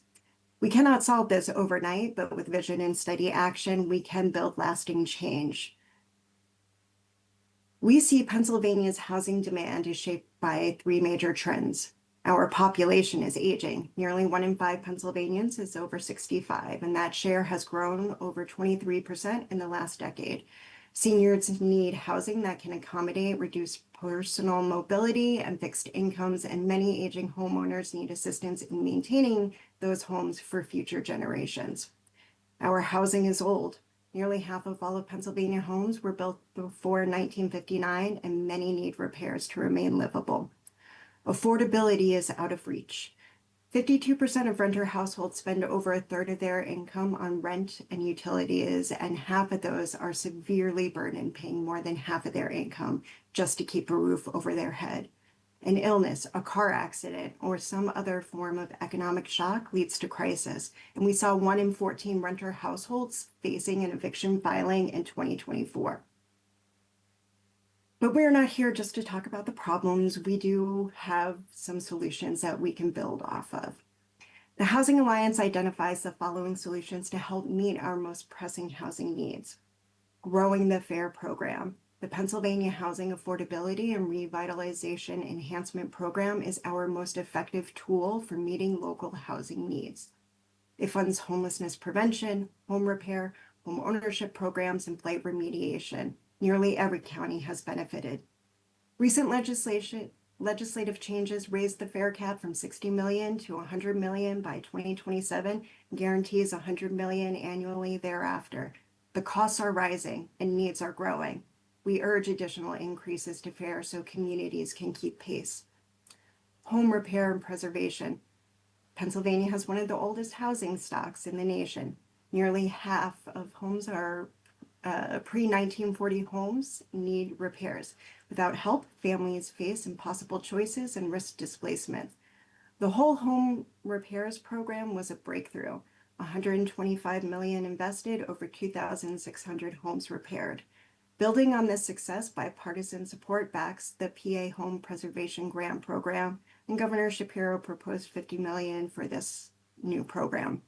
Though it wasn't included in the final budget, we urge its adoption to keep homes safe and maintained. Zoning reforms. As stated earlier, outdated zoning rules make it harder and more expensive to build affordable housing. Pennsylvania's 2,562 municipalities each had their own ordinances, creating confusion and delays. Modernizing zoning can unlock more housing types like townhomes, duplexes, accessory dwelling units, and reduce costs. Reform will help us build inclusive communities where families of all incomes can thrive. Several bills have been or are being introduced to advance these changes, and we ask for your support. Eviction record sealing. Eviction filings, even when the tenants were never evicted, result in many people being screened out of future housing opportunities. Tens of thousands of Pennsylvanians carry these records, forcing them into housing options of last resort. Legislation would seal cases filing until a decision is made, keep tenant favorable outcomes under limited access, and seal all cases after 7 years. This policy solution would immediately protect over 35,000 households from last year alone and estimated annually going forward. With sister bills in the House and Senate and support from the Realtors Association, we ask that you continue to prioritize this legislation. Unsheltered homelessness. People living outdoors face the greatest risk with the fewest resources. Reactive responses like forced clearings displace people and deepen trauma without solving root causes. The Housing Alliance proposes a practical approach that unites stakeholders and calls for additional resources to provide options to those residing in encampments. Unlike typical current responses, our proposal engages municipalities, property owners, citizens, and service providers in a coordinated effort to resolve encampments one by one. We also back the Shelter First Act to protect rights when no shelter is available. In closing, housing is more than shelter. It is the foundation for health, education, and economic opportunity. So the Housing Alliance asks for your leadership to increase fair funding, to invest in home repair and preservation, advance zoning reforms, pass eviction sealing legislation, and support proactive solutions to unsheltered homelessness that affirm dignity and resolve encampments humanely and permanently. Thank you for this opportunity to speak. Thank you. Our final panelist, Zachary Adams from the Center for Rural Pennsylvania. Zach. Thank you. Good morning, Chairman Miller, Senator Schwenk, and distinguished members of the Senate Democratic Policy Committee. I appreciate the opportunity to provide testimony today on behalf of the Center for Rural Pennsylvania. The Center is a bipartisan, bicameral legislative research agency at the General Assembly. The Center's legislative mandate includes two broad charges: conducting and sponsoring research, applied policy research to benefit our rural communities, and maintaining a comprehensive collection of data to assist policymakers in meeting the needs of rural and small communities. The research discussed in this testimony today comes from a recently completed study titled Comprehensive Analysis of the Supply, Demand, and Affordability of Senior Housing in Rural Pennsylvania. The study was conducted by researchers at Slippery Rock University and was funded by the Center for Rural Pennsylvania. Although this study conducted by the Slippery Rock University researchers focuses specifically on housing for adults 65 and older, its findings are directly relevant to broader conversations about housing affordability, housing supply, and long-term community sustainability. The researchers document that seniors represent a growing share of rural population. More than 20% of rural Pennsylvanians are currently 65 or older, and that proportion is projected to increase to 25% by 2050. This demographic shift reflects broader national trends associated with the aging of the baby boomer generation, but it is particularly pronounced in rural areas where younger residents are more likely to migrate for education or employment. As the senior population grows, the demand for housing that is affordable, accessible, and appropriate for older adults also increases. At the same time, rural housing markets often have limited new construction, aging housing stock, and fewer rental options. These dynamics intersect with income constraints among older adults, create affordability challenges that extend beyond the senior population and affect overall housing availability within rural communities. There were three key findings in this study. The first relates to the shortage of affordable rental housing for seniors. That finding, the researchers estimated to be a gap of at least 16,000 affordable rental housing units are needed to meet the current demand among low-income housing senior renters. This estimate reflects the difference between the number of low-income senior renters who are cost-burdened and the number of affordable housing rental units that are currently available. Important to note here is that that estimate is probably conservative.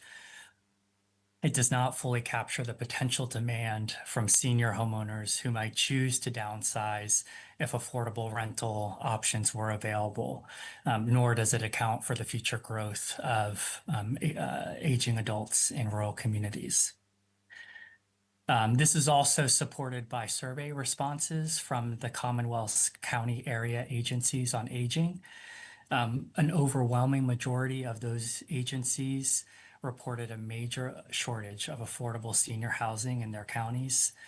And those respondents frequently cited long wait lists for subsidized housing and limited availability of units that meet both affordability and accessibility needs.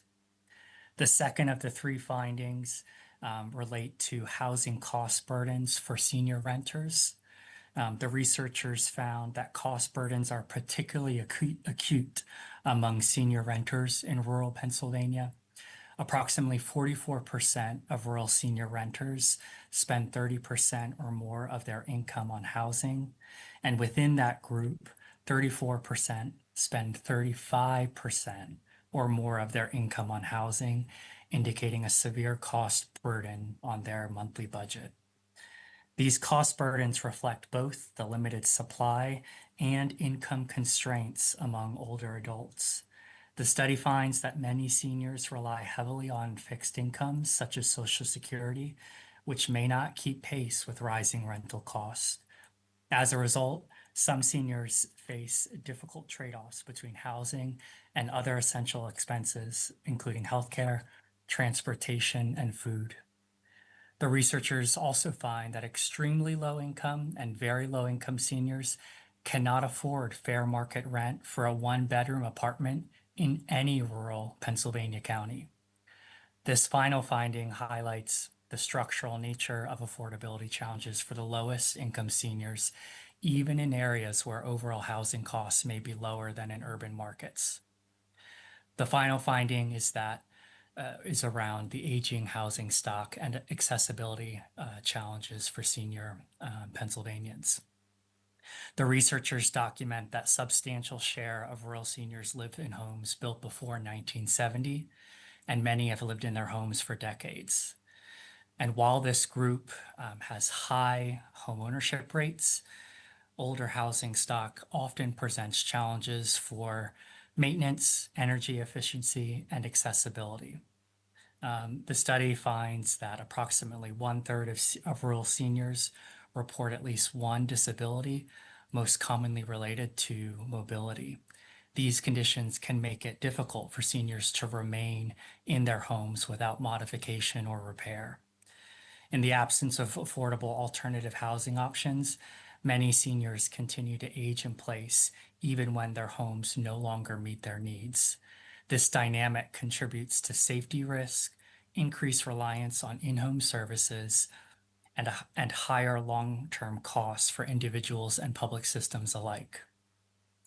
I'll conclude with several policy considerations that were identified from the Slippery Rock researchers. Their first consideration is around home repair and modification assistance. They note that programs providing home repair and accessibility modifications may help older adults safely remain in their homes, by addressing issues related to deferred maintenance and physical limitations.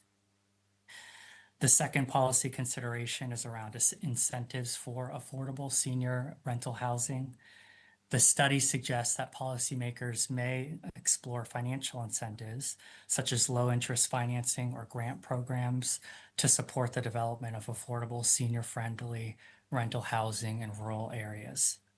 The researchers also note that repurposing vacant or underutilized buildings may be one approach to expand supply in community where new construction is limited. Finally, there is a policy recommendation from these researchers around rental assistance programs. Based on the survey responses from the county aging agencies, the researchers recommend that policymakers consider reviewing existing rental assistance and subsidy programs, including housing choice vouchers, to assess options for expanding access and addressing long wait lists for affordable senior housing. Thank you for the time to present this research from Slippery Rock University professors, and I'm happy to answer any questions you may have as it relates to this study and others that the center has done. And thank you again for testifying. Just given the time, we're 5 minutes over our allotted time, I will open up to my colleagues for any final questions or final remarks. Senator Saval, you want to kick us off? Sure. Just briefly, for Jonathan from Cortex, I really appreciate, I appreciate everyone's comments. Wanted to kind of like think through the low-income housing tax credit program, which, you know, is the most widely used, you know, subsidy for affordable housing construction, but has all the issues that you mentioned. And in addition is a fairly, I mean, I think probably many of us would agree, a very complex tool that requires, you know, pretty significant layers of capital stack. I mean, and then you ultimately produce, because it costs so much, so few units compared to the need, but it exists, and I totally agree that it's important. One of the things that, I realize I'm asking you to comment on something that is, you know, sort of speculative, but like one of the tools that states have been exploring, and I think you mentioned sort of gap financing, is, you know, the fact is that in order to encourage private market construction of units generally, but also affordable units, they've adopted sort of, the housing finance agencies are adopting revolving loan funds at the state level. It's something that, you know, we're interested in here in Pennsylvania, which basically would provide upfront financing, you know, for construction costs on the contingency that there would be some sort of affordability requirement. And one of the things that this has done, there's a model in Montgomery County, Maryland, their housing authority, where they've been able to close deals, like even just private deals that might have otherwise not been able to get done given the costs of financing right now. But it's a sort of thing that I think could, you know, I just, you know, as we want to accelerate housing production generally, I mean, you described it as a supply problem, I totally agree.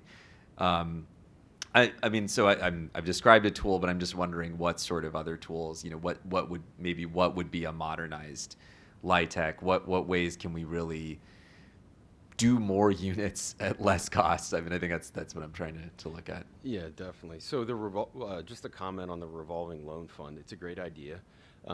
Currently, the agency issues certain types of grants or loans coupled with LIHTC.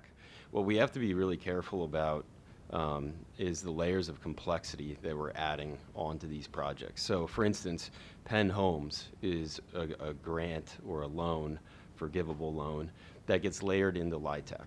The issue with that I would want to make sure a revolving loan fund wouldn't also create issues or the similar issues, is that so when you build a low-income housing tax credit project, you are subject to a 40-year loan use restriction, right?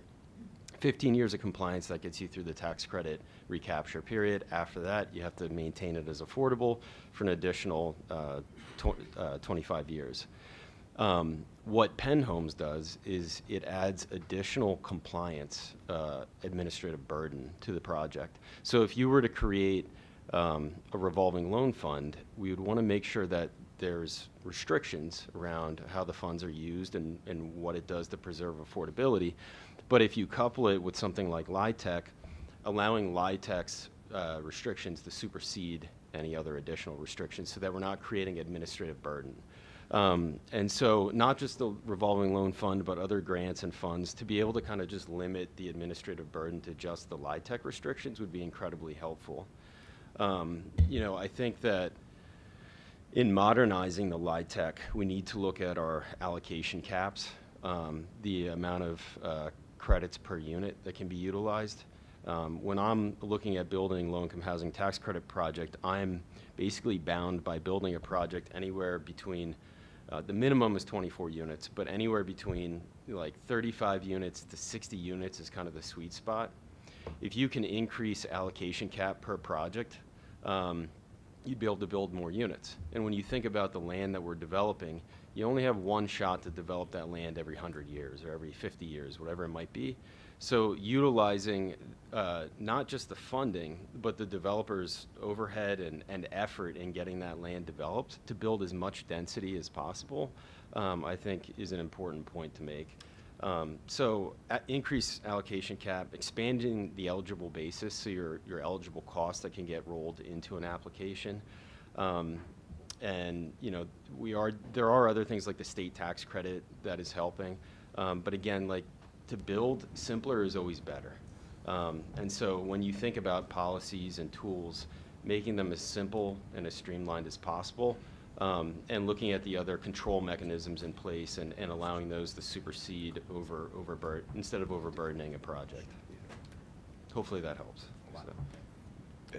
And just to follow up on that, Jonathan, I know you're going to provide written testimony for the committee, and focusing on those specific improvements, because I think those are very tangible. Absolutely. In the Senate. So, yeah, any other thoughts or closing remarks? Yeah. Okay. Yeah, go ahead. Sorry, last. This is about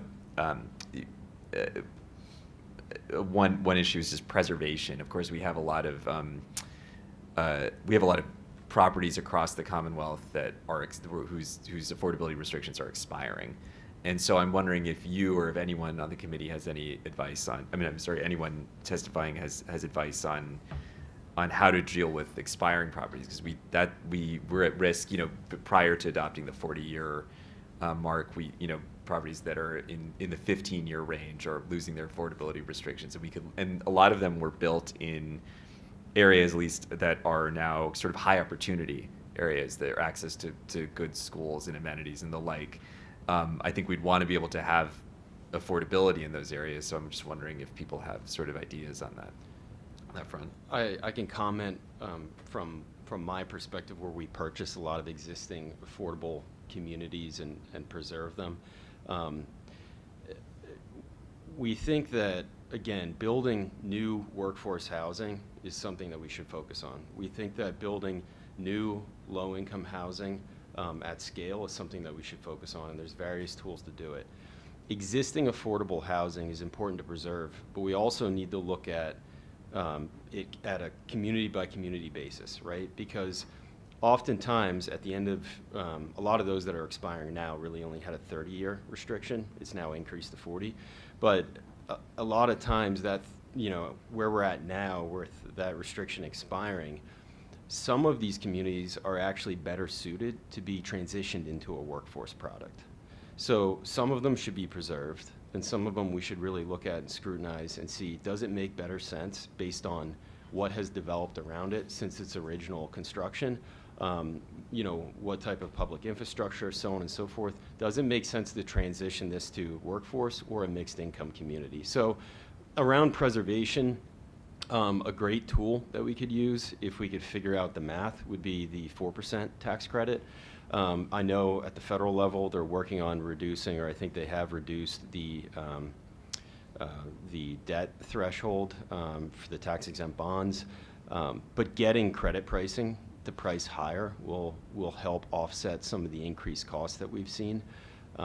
So, you know, I think the 4% tax credit should really be under the Senate and government's lens. How do we utilize that in this state? It's very successful in other states, but because of costs and because of where rents are at, it's not quite as successful in Pennsylvania. Thank you, Senator Saval. Senator Carney, Senator Schwenk. Thank you, Senator. Really great information, great stuff. I really do appreciate it. We are, I think you've heard earlier, we are working on several pieces of legislation I would note that the governor has really put an emphasis on trying to get rid of backlogs on permitting things, and certainly in the environmental protection area, it's kind of miraculous how they've reduced at least the waiting list, or in terms of getting those stuff done. And I think we're all basically searching for how do we do more, and how do we do it quicker, because we need to understand. So the financing stuff that Jonathan was talking about is wonderful. Sean, your description of kind of where we are and where we're seeing literally across the board. I love this idea about workforce housing, trying to focus on that, only because building up the middle or even the lower middle is kind of, seems like the real place where we should be trying to place our emphasis in moving forward. So I don't have a question per se, but I just appreciate the input and appreciate everybody's understanding that this is a very complicated, very complex, interwoven issue that we're trying to deal with. And I think we are understanding that all politics are local, and the effects of this are all felt locally, but we need a top-down, at least understanding of the goals and understanding where we're trying to get to and how we can actually make it work on the Commonwealth level. So thank you. Thank you, Senator. Senator Schwenk. Thank you. Specifically to Zach, thank you for coming forward to us today, talking about rural housing and focusing particularly on seniors. But I'll note that one of the big problems we have with housing, period, in rural areas is a lack of broadband access. Not only does that impact, individual homeowners, but businesses, farmers, everybody has been impacted by that. But one specific situation I wanted to bring to your attention, or to ask you about, to expand on perhaps, is that one of the more affordable sources of housing is manufactured housing, not just in rural areas, but very often in rural areas. And many of those parks or communities, the housing, the residents are seniors, veterans perhaps, people that maybe have lived in these properties for a number of years, haven't built up much equity, just simply because of the financing, the way that manufactured housing is financed, which needs to be changed, something we have to look at legislatively too. But my question for you is that a lot of those older, some of those communities have been bought up by corporations. They were, individual business owners, what we used to call mom and pop operations. But as problems grew with infrastructure, for example, water supply and sewage treatment, which these parks were responsible for, the costs would raise, and they would sell out. These owners would sell out. What are your thoughts on what the Commonwealth can do to help protect people in those communities? Because once the ownership changes, the rent increase, the lot rent increase becomes exorbitant. And for many of those folks, it just makes that housing out of reach. And they just can't pick up and move. They're not really mobile, or finding another lot is almost next to impossible. Is that something that you've given some thought to, or that something that we at the center, I'm a member of the center too, could look at in terms of research going forward? Yeah. No, well said. And I think two points you really hit on that are important as it relates to the rural housing stock. The first is the infrastructure that supports rural housing stock. I was having a conversation, I think last week, with Representative Takak, who just received funding for a manufactured home community who did not have a hookup into the public sewer system. And so there are communities across the Commonwealth who are fighting for either upgraded or access to public utilities to make their housing livable, and to your point, perhaps increase the equity in their home over time. I do know the center has done some work on the manufactured home market as it relates to this broader discussion around housing affordability, and I'd be happy to update my written testimony so that that can be entered into the record and be utilized by this committee and its policy deliberations. But I'd have to go back and refresh my memory on that one point. But both salient topics, and one that the center can continue to dig on, and I can update the committee on via my written testimony. I appreciate. I know you're relatively new on the job, so not knowing the backlog of research that we've done on the center, that's understandable. But I did want to bring that to the attention, not just to you, but to the entire community that's listening here today, that as Senator Carney has said, that diversity in housing and the issues that we face are just immense. And I hope hearings like this will help to tackle that issue. Thank you, Senator Swank. And to just kind of close up here, I really do want to thank Alvernia University for hosting us and the extra time we have here. This is a very dense and complex issue, and a priority for not just our caucus, but the governor. Tim mentioned the backlog that DEP just cleared. It was 2,400 permits. It was the first time in 15 years that backlog was cleared. So really some big strides in terms of that permitting process. And on top of that, passing the SPEED program, which will also speed things up on the DEP front as well. Again, we will take a lot of these notes. Got 3 pages of notes here about different ideas that are very tangible for us to act on. There's a lot of momentum, whether it's from the Lehigh Valley Planning Commission, their report coming, or the governor's housing action plan that we anticipate next year. There's a lot of momentum to make some real change on that. So again, I want to thank my colleagues for joining us, and again, thank Alvernia University for hosting us as well. And this concludes our program and our policy committee, and this was recorded. It will be posted online as well. Thank you.